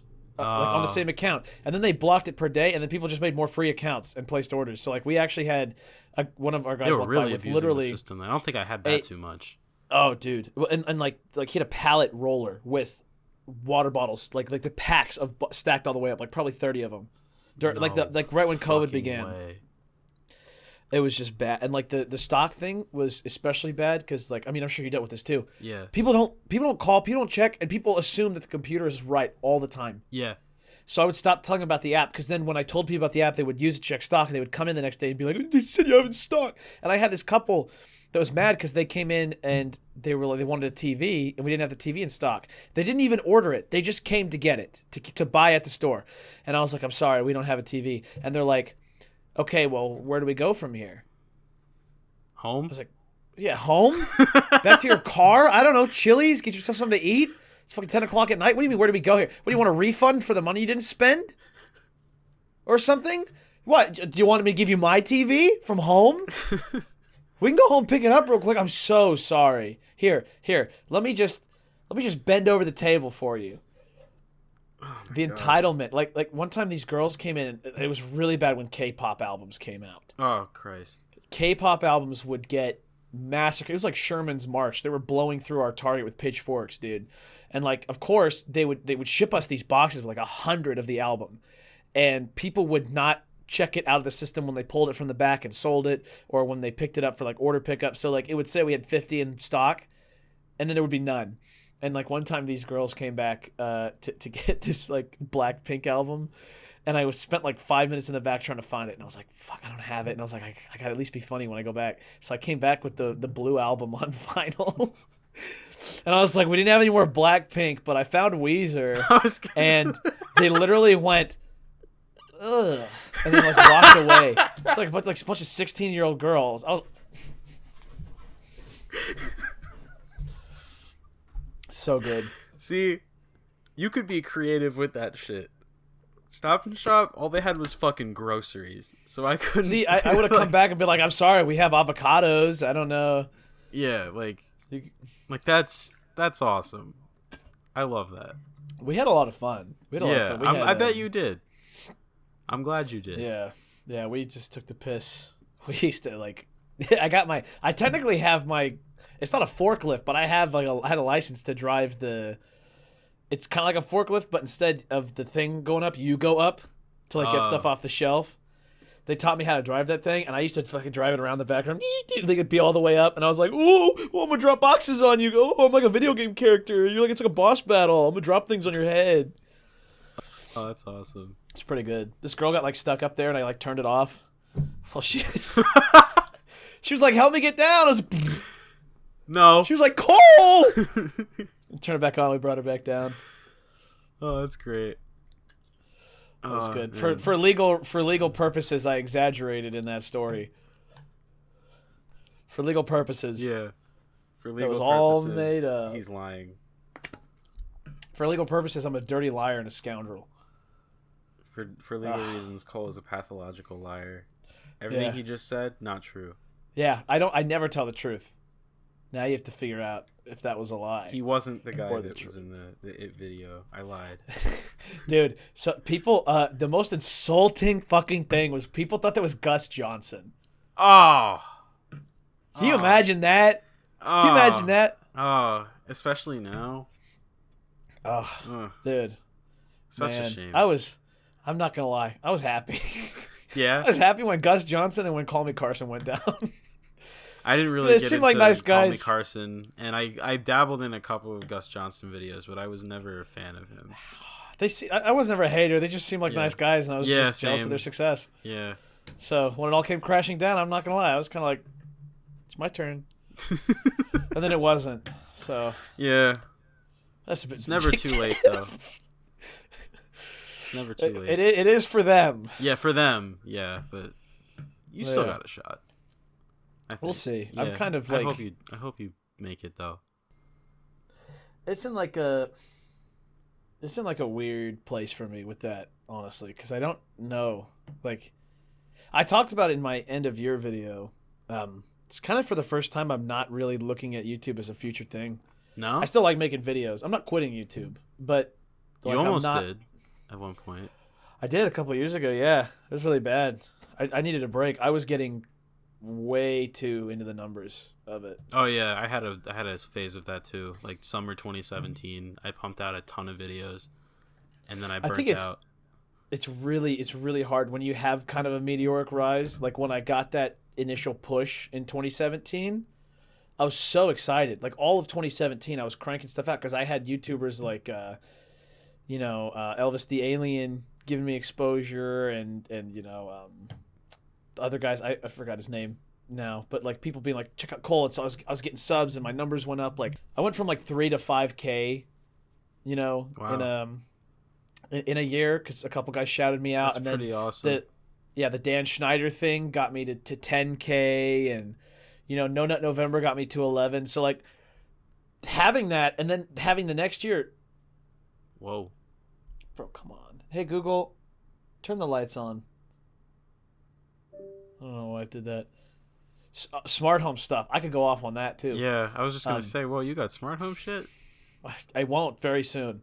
When I move into my next place, this is all going to people who need worse lives because this will provide it for them. Yeah. But it was like you have this like rise, and stuff is really going up, and you have momentum, and people are talking about. I'm so glad I found your channel. And you have this video that goes viral, and then you feel like you have to top that. I really felt like I had to do a big thing. I had that too a little bit. Like maybe not top it, but like 2017 or 2016, I have the who I'm voting for president video. Technically, my first one to really go viral. Yeah. Was where I was like, I'm voting for Jill Stein, and I got a bunch of angry comments being like, "Oh, you're throwing your vote away. Oh, you feel." And then at 2017, you have the clown video, Go Nuts. And then 2018, I have No Nut November. And so I'm like almost all the way through 2019, and I haven't done anything that's gotten near those numbers. And I feel like I haven't made my big video for the year. And the growth slows to a crawl. And I just like hit that because like we hit 12K like late 2018. Yeah. And I was going into late 2019 with still 12K. And I was just like, this fucking sucks. And I remember that too. God, and you know that little tool they put in there where it's like ranking your videos based on like the time that they're uploaded? It's like, this is the first out of your 10 for how many views you had at 6 hours and 4 minutes. At first, great feature. But when you start looking at it constantly, it kind of sucks. Yeah. When every video you post is number 10, like I'm kind of in a rough spot where like my 10th video and my first video are like 100 views apart. That sucks, man. I didn't really see that feature much up until I started the podcast, and I think it's pretty cool though. Like the 18th episode I put out, that got views pretty fast. Like that was like number 1. Yeah. Like for a good while. Like, and it feels good when they give you those dumbass little fireworks over the number 1. It's like number 1 out of 10. Yeah. But like when you're not doing well, when you're burned out and you keep looking at that thing, it sucks. Yeah. It really sucks. And so I took a huge break. I think I had an idea for a video. We made one in January, but then I didn't do anything until like late March, right when COVID happened. Mm. And I think what really got me back on YouTube was I came home from work. I don't think I mentioned this in the video, but I came home from work one night because I used to live in an apartment with my friends, like 2 of my best friends from high school. One of them was like my first friend I ever had. We're still friends. And so our friend group would be over hanging out, drinking and partying with them all the time. I came home from work, and they were on the couch, like just wasted, with like a bunch of new friends, and they were like, "Oh, watch this one." And they were playing our videos that we used to make in high school. Oh wow! Like that came in, they were playing the clown video, and people were laughing their asses off, and like that was what kind of got me back off my ass. I was like, "That's what I want to do YouTube for." Yeah, I when I was in high school, most of my friends were like around your age, and I was like the youngin of that. But you were the little guy, little Jimmy. Yeah, I was like a freshman hanging out with like juniors and seniors. Like they thought I was cool, I guess. So. Nice. But like there's this one video of I think they were watching one of the vlogs I did when we went on a school field trip to a college, and like it pans to my friend. He's like, "That guy fucked my bitch." Like that's like one of my favorite videos. That's really good. Ever. And it's just like 15-year-old me like in the middle of puberty just looking all awkward and shit. But like yeah, I love that video though. Like That's one of my favorite clips. Shout out Josh Marin. I gotta get you on the podcast. That's good stuff. That's what I'm doing it for now. Is like I'm thinking of experiences and videos to make with my friends that are entertaining and people laugh at. Hopefully, it'd be nice to go places on YouTube. But I'm also kind of at the point where I'm not really holding my breath for it anymore. Right. Like if I was just at 14.2K forever, I think I'd probably be like, yeah, okay, sure. Yeah. Like I'm just focused on getting work and like, you know, trying to get more like television projects, and I would like to make a show somewhere one day. That sounds awesome, man. I'd like to make something, but I'm kind of like actually looking towards. Funny enough, because everybody said YouTube was dying. You remember back in the day, everyone's like, "Oh, YouTube's dying." No, sorry, everyone said television was dying. Yeah. Back in the day, everyone's like, "TV is dead." That's why they keep making videos about like this new YouTube thing is dangerous because like they're scared because their medium is dying. Yeah. And I think it's like the inverse now, where a lot of YouTube guys are going to TV because it's more sustainable. Right. Because you get a instead of you have to make the thing so it brings in money, you get a budget to make the thing with. And then if it does well, you make a lot of money. Yeah. And you get to make more of the thing. And that's a thing that works. And so that's kind of where I'd like to scale up. You know, like Pipe Dream, I'd love to write for SNL. Yeah, I was going to say, I saw you mention in your end of the year video you want to work for SNL. And I think that's awesome. Yeah, I mentioned two things. I mentioned I was working on SNL and I was working on Apple. Apple rejected me for like the 5th or 6th time. So SNL, baby, that's all we got left. That's all I have left in this world. I feel like you'd bring some funny stuff to the table, though. I think so. I like writing sketches. I like observational comedy, some really silly stuff, funny faces. Yeah. I feel like I got a lot of that from watching The Office. I think Phineas and Ferb and The Office both really heavily influenced my comedic style. Yeah. Like The Office, just like everybody shits on it now. You know, they're like that's like the Office formula is like the. Just looking at the camera and like the Jim reaction face, yeah. But when it's justified, that shit's good. Yeah. That shit, awkward silences, no canned laughter, that stuff's good. So yeah, that's where I'd like to go. You know, Nathan Fielder had a YouTube channel in college, and my friends and I found it when we were watching Nathan For You back when it was premiering. He made all these videos that nobody ever saw, and then when he wound up on television, we all went back and watched his videos, and we're like, this shit's funny. Wow. This guy is so funny. So maybe my channel will be like that one day. Yeah, maybe. Maybe I'll go somewhere else and people will then be like, "Oh, holy shit, this guy made YouTube videos?" And then I'll go through my catalog and then that'll be what young people of the future look back as classic YouTube. Yeah. Right. Maybe something weird. Maybe. Kind of cool. Yeah. But yeah. I hope for the best for you. I'm scaling.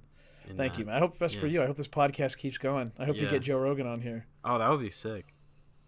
It'd be crazy. Yeah. What's up, Jimmy? What's up, Jimmy Mullen? I'm on his podcast. He's got a blue snowball, Mike. Should do that. That's fucking great. You should get Joe Rogan to do coverage of like a Nintendo Direct. What's going on, Mike? Kirby's opening his mouth. He's putting it over a car. I don't think he can eat that whole thing, Mike. No, that's crazy, Joe. Man. It looks like he is the car, Joe. Mike, I've never seen anything like this in my life, dude. Do you think he needs gas? I hope my poor 18-20-20 right up under my mouth isn't just like that whole thing doesn't just sound like static. That was awesome. That'd be good. My God. So speaking of podcasts, you started your own pretty recently. Yeah. How's that? It's stressful. Yeah. Honestly, like I don't know if you do yours on a schedule. No, right now I don't. I kind of just do it whenever I'm free. But I've been since I'm unemployed right now, I'm free pretty much all the time. So. Yeah, when we came up with the thing for ours, it was like it's like for I guess context for those who don't know, we have a podcast about our parenting journey because my partner and I our pregnancy was unexpected. You know, the choice that we made was to keep the baby, and we have a huge support system. Luckily, like we have so much family, and up until this year, we had family all the way up to my great grandma, and she was a great grandma for just a little while, which was really cool. We wanted her to meet the baby, and she didn't get to. Unfortunately, she passed away about a month ago. But sorry, man. It's all good. So she told everybody, she said I'm sick of this shit, and then she died. Oh. She's like, I'm ready to go. She said I miss my husband, and then that was it. Yeah. But we had this huge support system where we've got grandparents and parents and siblings on both sides that have taken care of us, and like I think I had the idea for it when we were sitting down with my mom, and we made a baby registry based on some stupid parenting blog. And they were like, here's what you need. And so we sent my mom the registry we made. And we were like, Mom, should we use this? Is this good? And my mom was like, that thing sucks. That thing sucks. Take that off. You don't need that. Add this instead. And so once we had our baby shower and we got gifts from so many wonderful, generous people. Like we posted about it. I had YouTube viewers sending me gifts and stuff. That's so sick. Like tagging. Yeah. Someone was like, from Auntie Assflower 666. I still have that card. Wow. I can't ever tell a baby about that one. But maybe like when she's old enough. Yeah, but when she's 23 and her curfew extends to 8 p.m. Yeah. But we like after we got our baby shower, we realized that we didn't have a single thing. There wasn't a single thing that we needed after that. Like I thought we were going to be broke and have no money, and like because in like Hollywood and cartoons and Cyanide and Happiness episodes where you have the baby and it's like that meme of like the husband comes home with a SpongeBob style 5 o'clock shadow and he's tired and then the baby's crying and the wife's hair is sticking out everywhere and everyone's miserable, and like that's what I thought it was going to be like because that's the only reference I have for like unexpected pregnancies. Yeah, they make it scary and and people who and like I personally, I don't want to get political. I'm like a pro-choice kind of person. I think you do what's best for you, because if you're not going to love your kid, whatever. Yeah, and what's the point? Do your thing. Yeah, I'm the same way. But there's so much campaigning about it that people make it sound like unexpected pregnancies are the worst thing in the world. They talk about, girls need the right to do this thing that's going to uproot their entire lives and ruin it. And it was just like, that's fucking terrifying. Yeah. Like it's that's kind of the general pop culture consensus right now. Well, there's growing popularity for not having kids at all. Yeah. So the unexpected pregnancy is terrifying. At the moment, honestly. I definitely didn't want kids until I was like 30. I wanted to do every crazy wild thing in my life first. Right. Going places, traveling, making crazy videos, spending tons of money on equipment, like ideally get famous and rich, then have baby because I'd be good. But it happened, whatever. It's all good. We're all happy. But, we realized that like the first month of being with the baby was like just easy. Yeah. It wasn't easy. Right. The baby's a lot of work. But we had money. I was still able to spend Sundays with my friends watching new Attack on Titan episodes and, go out and get lunch and still make videos and play video games and play Worms with my friend. That was a big deal. If I couldn't play Worms, then I was going to walk away from the whole family. Yeah. But luckily we made a worms compromise. So it's held together by worms and duct tape. But we didn't have to buy stuff for like the whole first month. We didn't have to buy anything. My mom told us exactly what diaper size to get, and those were the ones that we used the most of. And we got a combo stroller and car seat that's really cool, and like all this shit. And I was like, dude, there's people out there that don't have that support system.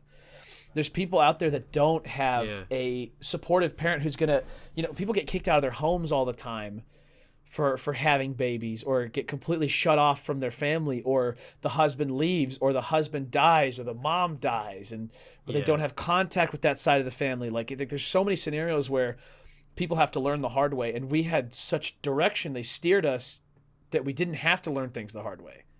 Yeah, and so that's why. That. Yeah, so that's what been a lot worse. It really could have been, and it is a lot worse for people. So that's why I made the podcast, to just talk about all the little things that helped us, that we learned, that we didn't know about. So hopefully other people don't have to make that decision. Other people don't have to figure that out for themselves. Right. Because it's definitely smoother sailing, especially because she's still in school right now. Mm. That's another aspect where things are really hard. You can't dedicate. Yeah, and you can't get sleep because, you can't sleep every time the baby's asleep and then wake up to feed her, because you have to go to school during the day. Yeah. Like there's so many scenarios. So every month, and we did it on a monthly schedule. So every month we do an episode. And I'm looping it back to being stressful. Basically, when we were coming up with the idea, we said, let's just do it monthly. Should be easy. Sit down for 30 minutes. And then I have a friend who went to the RTX program which is not ray tracing. They went to the RTX, which is radio Texas at UT. So they actually went into radio classes. So like they're producing the podcast for us. So Alejandra Gavilanes, she's amazing. We just record the thing and send it to her. But even that is hard to do. We often like Thursday is the end of the month, and we recorded it last night. Like it's stressful having to do things on a schedule. I've never been good at keeping a schedule. Yeah, and that's the stressful part. I've struggled with that too. Like I'll be like, I'm gonna try to put one out like once a week or something. Like I was gonna initially just I was gonna try to put a goal to at least get one out once a week, and so far I've been pretty good with that. Or like and a couple of episodes, like I think I put out like 3 or 4 in a week, because a bunch of my friends were hitting me up like, hey, I want to be on, and it was able to work out that way. But like the past couple of weeks have been a bit more sporadic though. Like I had like 2 episodes I had recorded, but I scrapped because like they weren't good. So like I'm getting to that point now where it's not like, you feel like you have to put something out. Yeah. Well, not necessarily that, but also just like I really want to. So it's not even like that I feel like I have to, but like I want to. That's the thing. But like due to circumstance, sometimes I can't control, or I haven't been home as much, so like I haven't been able to sit down and do it. But like but yeah, I'm trying to do my best with it though. Like trying to and like stay happy with doing it. And so far, like it's still like just on the surface. Like it's just been like my friends and stuff, and like this is the first remote one I'm doing, so I guess this is like a stepping stone. Like you're my first like internet friend, I guess, like I'm having on. So it's a nice stepping stone there. Momentous occasion. Yeah, definitely. I wore a special shirt for it. I've never seen that movie. Well, so this shirt has lore. Yeah. This shirt is from opening night, the first time anyone saw the film. Oh, like wow. The Hollywood red carpet. My film professor was good friends with the guy that made the movie. So he had this from when they did their debut. Oh, wow. Yeah. And he gave it to you? He gave it to me, dude. That's sick. It's the weirdest piece of shit that I have. Like, it's just so weird. I wore a special shirt, too. Because it looks like Chinese knockoff products. I wore your merch. Oh! Let's go! Yeah. Go to shop.coleperrine.com to get your merch. Yes. That was so cool setting that up. I just learned about DNS rerouting and all that stuff. So cool. Oh, it's sick. Yeah. Yeah. It's podcast stuff, man. It's crazy. Yeah. I'm hoping to make. I've designed some pretty cool shit for like new merch, and I've got a lot of ideas.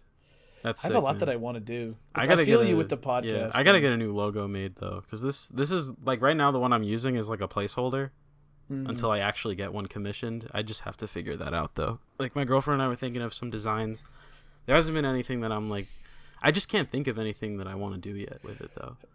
Well, what if you did like those like they're not abstract. It's like where two images, they're the same color, they intersect. So the part where they intersect, it's like a gap. It's like if you like I'm trying to think. Imagine like an X, right? Yeah. So you see the X, but then there's like a little like empty space where the other line comes in and out. So it kind of implies that one is over top of the other. Oh, okay. And they leave that gap so they don't just look like because they're the same color. Yeah. So it makes them stand out. You do like a J behind the M, maybe, or something, like have the J cutting through or something. I think I was just gonna like probably like just do like a streak thing with like Jimmy Mullen podcast with like little stars or something. You should just rip off the Doctor Who logo. Just have like a JM and then the TARDIS flying through it.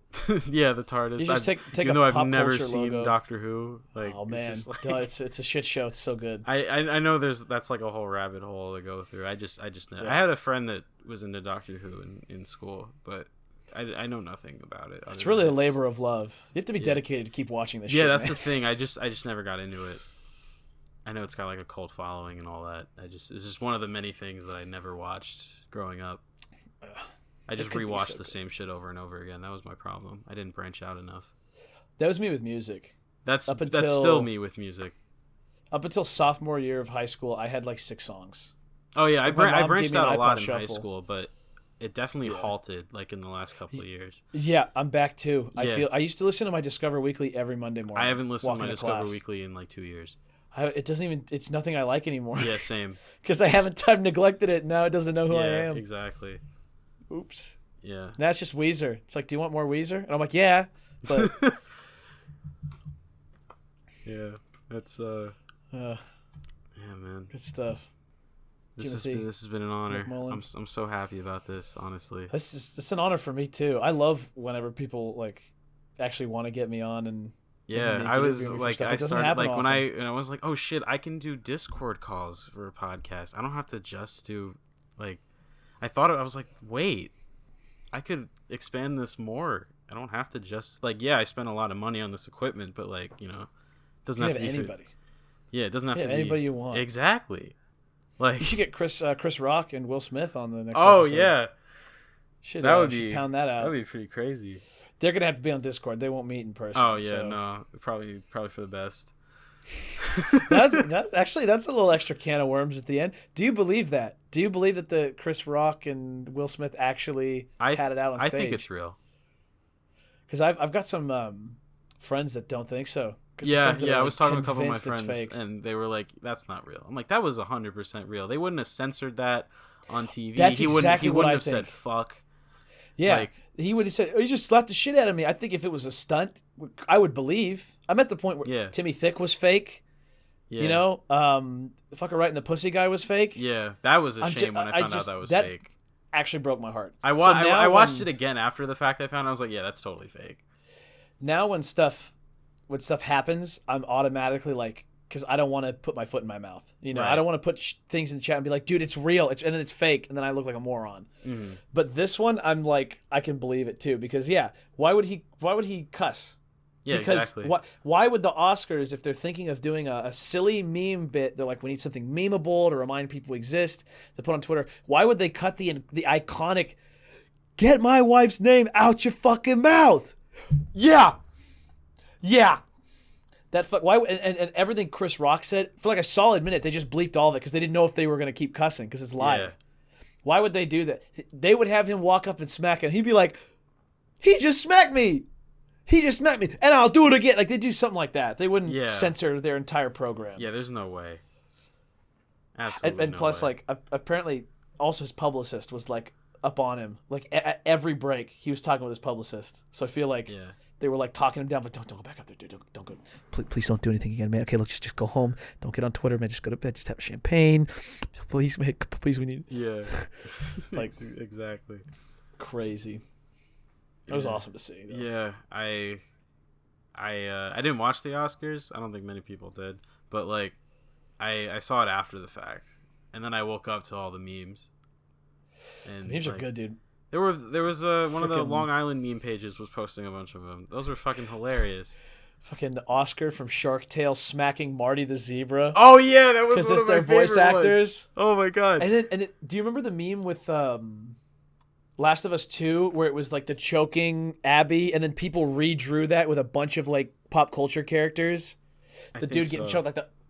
I think so. They did that again with the Will Smith. So like they did a crudely drawn cartoon template of him smacking, and they drew like Luigi smacking Mario and just a bunch of different characters. That's great. That's great. Love it. Yeah, one of the Long Island ones. One of my favorite was Little Vincent's Pizza. It's a place in Huntington. Honestly, best fucking pizza on Long Island. I'll say it. That's on record. All of Long Island is going to see this. This will be played from the New York Times Square Jumbotron. Could you imagine? In Dolby 5.1. HDR. Yeah. 4K 60, 10-bit log, uncompressed, 422, ProRes. They're known for their, they slap like the cold mozzarella cheese on the pizza. That's like...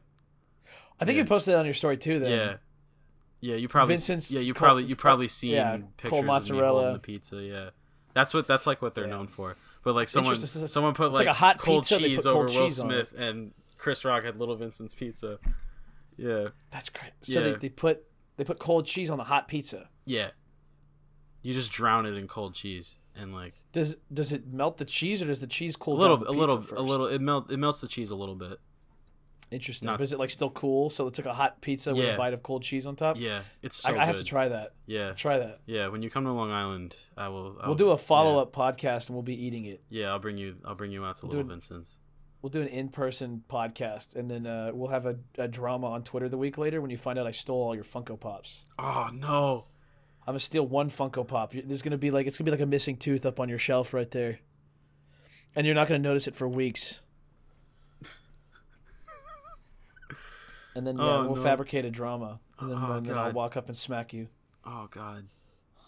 It'll be good. Yeah. No, we'll milk it for all it's worth. Yeah. We'll be like Logan Paul. We'll make diss tracks on each other, and then and then just one of us will get canceled for. I'm not gonna say this. Never mind. Yeah. I'm not gonna go any further. He didn't stand Luna. that's exactly what I was thinking. Yes. I say that every time. Like, didn't stand Luna. Like making a joke about. How old is that phrase?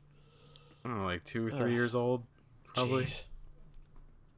I first heard it in like a Salty DK Dan video where he like tried to cancel himself and he ended up getting like #2 trending on Twitter. That's yeah, and then Ariana Grande dropped a song and then he went all the way down. Nice. That was what ruined it. Nice. Yeah, Ariana Grande ruined everything.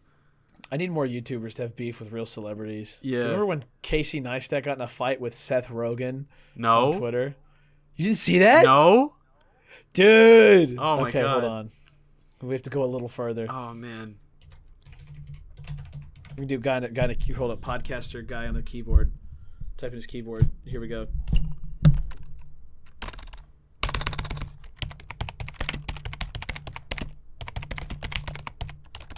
You really do be typing. Here we go. I did like my who was that YouTube girl that like the Gabby show? I did my Gabby Hanna aggressive typing meme. Was it her? I don't know. I don't even know what you're talking about, honestly. It was I know Gabby, who she is, but she'd make videos where she responded to T and she'd just be typing aggressively on her laptop and she wouldn't cut it out.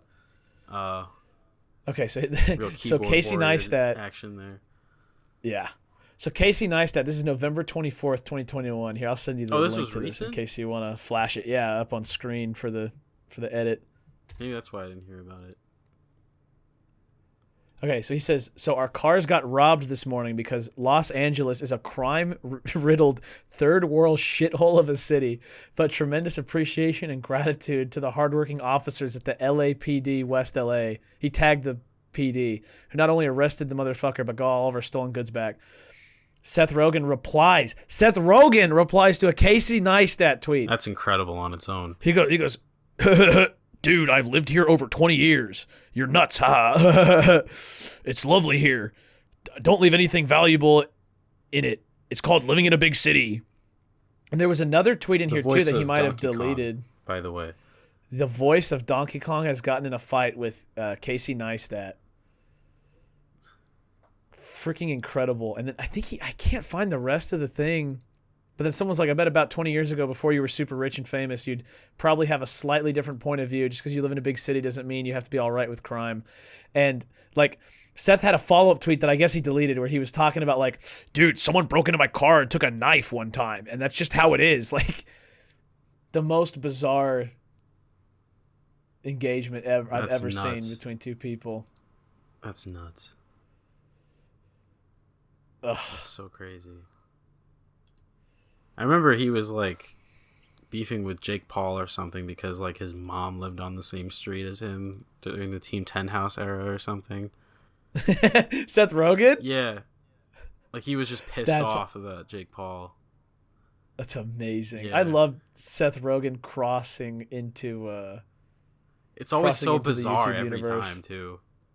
Because I think it's happened a couple times with like a couple of YouTubers, and then like Seth Rogen somehow gets involved. It's like, oh, there's Seth Rogen again. Seth Rogen's in a fight with Logan Paul this week. Just a weird guy to be just like. Does he follow Casey, or does he follow like tweets about LA? Yeah, how did that happen? Well, I think the thing with Jake Paul was that I think it was either his mom or one of his relatives lived on the same street. Yeah, no, I mean with the Casey thing. Yes. Though. Oh, yeah, with the Casey thing. Yeah, that's weird. Jake Paul wouldn't make sense. Yeah, because he had a personal attachment to that. Yeah, that I understand. But like that why was he beefing with Casey on Twitter? That doesn't. Why was he defending getting shit robbed from your car? Yeah. Dude, it's okay. It's part of living in a big city. I have 7 MacBooks, and I go through them in a week. I was going to say, because I park outside of Starbucks for 5 minutes. You? But he's a millionaire, so it doesn't matter. He could just buy another one. Right. He uses iCloud. He has 6 terabytes on iCloud. $300 a month. Simple. Yeah. Cheap. Well, Cole, it's been great. Thank you. Thank you for having me. Yeah, no Jimmy. problem, man. This has really been a lot of fun. This is cool. Yeah, this has been awesome. If you guys haven't already, do yourself a favor. Go check out Cole's stuff on YouTube. He's on YouTube. Only 14,000 subs. Not even close to enough. Get him to 1 million. Make it 10 million. I'd take 100,000. Nah, you're lowballing it. Get him to 1 million. That's why I'm shooting for the moon so that I land among the stars. Yeah. Wait, no, it's backwards. I need 10 billion by next week. 10 okay? billion. That's actually, I just figured out how to do the PewDiePie and Mr. Beast combined. Yes, and then I'll shit on his videos. Yeah. Yes. Oh yeah, I don't think we even mentioned it. You made a follow-up video. The Where Are They Now? Yes. Yeah, and you mentioned the PewDiePie thing. I didn't even know PewDiePie had seen it. Yeah. Well, so it was the weirdest thing. So I had like, and the way I found out was weird. Yeah. Because I was with this girl, and then we broke up. And then, like, one of her friends that I had kind of become, like, secondhand friends with through her messaged me. I was like, oh, a message from, let's say their name was just something basic, like Ruskiv. Oh, wow. Why did Ruskiv send me a message? Yo, dude, you were on fucking PewDiePie. What the fuck? And I'm pretty sure I was on an episode of React. Oh, that's nuts. Like, there were a couple big YouTube reactions, or like Laserbeam did an impression of it, and so I was just the most random people that I didn't talk to or had weird connections with saw that and thought of me and sent it to me. And I was like, whoa, that's nuts. Okay, crazy, but yes, I'm gonna come back and I'm gonna react to PewDiePie's videos and shit on them, and that'll be the full arc. Come back around, and he'll be begging for mercy. Get him to 10 billion by the time this video drops. Like, before you even watch the video, before you even see this part of the video, before you even get this far. Yeah, sub to Cole Perrine. And if you weren't subscribed by this point, you actually can't even see this part of the video. Yeah. We're using advanced beta features in YouTube. Yeah, subscribers only can see this part. Yeah, Patreon exclusive. Yeah. Ending of the podcast. Check out my Patreon that doesn't exist. You should make a Patreon. I was thinking of making a Patreon. I was gonna wait till I had a bit more of a following though before I just like advertise it though. I set up a page, but I just like. I guess, but like think about it this way, right? Because like I made the Peanut Gallery, the channel member thing. I don't have access to that yet, so. Well, it's a good thing because now I'm kind of stuck in it because I don't want to shift all my stuff over to a Patreon. Right. Because figured I'm using YouTube features for everything. I stream on YouTube. I have the YouTube members because like I don't want to direct people to more platforms. There's less people likely to go to a different site than to do something on YouTube. So, but I did that during like dead channel time. Yeah. When I was only getting like 50 to 100 views per video, and like I still had like 5 people that were willing to, even for like 1 month. Like it all counts, you know. Right. And I have friends that got on there that were like, I'm paying for other channels. I could cancel 1 sub and join your channel instead. Yeah. So like, you know, it's nice to have the supporters there. Yeah. I would just definitely do it. Don't upload videos to Patreon because Vimeo will come at you with an invoice. Fuck that. Yeah, definitely not. But Thank you for telling me that though. Now I know. It doesn't hurt because it's like Vimeo or Patreon. Like with mine, I don't lock any content behind it. Yeah. I do stuff like a special roll. I shout people out at the end of the video, like stuff where it's like, you know, it's barely any people are watching these videos and you feel entitled to lock content behind a wall. No, it's just like if you want to support, it's there. Mm-hmm. It's there, and I don't push it, and I don't, you know, keep things away from people. So people are more receptive to donating if it's like, this supports me. You can do it or not. Yeah. I'm not gonna. I have the support thing for Anchor. That's all I have right now. I have one supporter, my girlfriend's dad, that like nice. Supports. I finally got my first Anchor ad. Oh, I got mine too. Yes. 6 months later. Progress. I've made like 33 cents so far, but hey, that's honestly not bad. 33 cents. That's pretty close to $1. Yeah. It scales up pretty quick from there. Yeah, I think it's like $10.50 per 1,000 plays, they said, or something. So I'm getting there. Not bad. Do you put these on Spotify? I do. Through Anchor? Yeah. They just added a podcast tab in their app. At like the bottom thing. Oh, yeah? And I hate it. They moved search over to the right, so now there's 4 tabs. But the podcasts tab is a TikTok feed. So you scroll through podcasts they think are good for you, and then it just plays a section of the episode. Fuck that. Which sucks very bad. Why don't you just have it like you already had, except just move it to the podcast tab? That's so stupid. What? I didn't even know that. They're insane. They're actually insane. Oh, God. Okay. But yeah, okay. You can go ahead and wrap it up now. I'll stop doing tangents. No, you're fine. Thank you, Cole. Just keeps going. Once again. Hey. Check out his YouTube, please. Follow him on Thank you, Jimmy. Every social media platform that he has. And to all my subscribers watching my re-upload, because I'm recording this whole episode and I'll be editing it with effects to try and pull traffic away from Jimmy's channel. Go check out Jimmy. Go give him a little like. Go give him a subscribe. Leave a nice comment. Yeah. Thank you. Yeah. No, really though, because I'll post links and stuff. Yeah. So any of my people that are on this episode, check out some more episodes. Leave a comment that says, say the. I'm trying to think. Say the Macaroni Bandit was here. Something weird. Yeah, some stupid shit like that. Yeah. That's how we'll know you watched, and I will thank you very much for it. Say the Birch Barons are here. That's my new fan base name. We're the Birch Barons. Yeah, don't you change it every video based on comments you get? Yeah. I need to put out a post and be like, give me more names because I ran out. Oh, okay. I just never had a fan base name. If you have any fan base name ideas for Cole, leave them in the comments. Yes, that'll be leave them in the comments of this episode. Yeah, he'll rip them from my video and then post them. Yeah, and then that'll be a reason for you to go watch my videos. Yeah, so that you can see your comment get featured, see your nickname. Yeah. All right, man. All right, thank you, Jimmy. Of course, of course. Bye, everybody. Thank you, Cole. Check out. If you haven't watched the Ant Bully, watch the Ant Bully tonight. Okay. I guarantee it's on some shitty streaming service. If you haven't already, be sure to check out the podcast. If you're watching on YouTube, subscribe, turn on post notifications, hit that like button. Be sure to follow the podcast on Twitter, TikTok, Instagram, Facebook. Links in the description.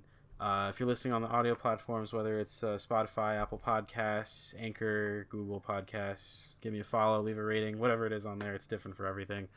With that said, Cole, thank you once again. It's been a pleasure. Thank you, man. It's been great. And I'll catch you guys in the next one. Take it easy. Peace out. Goodbye.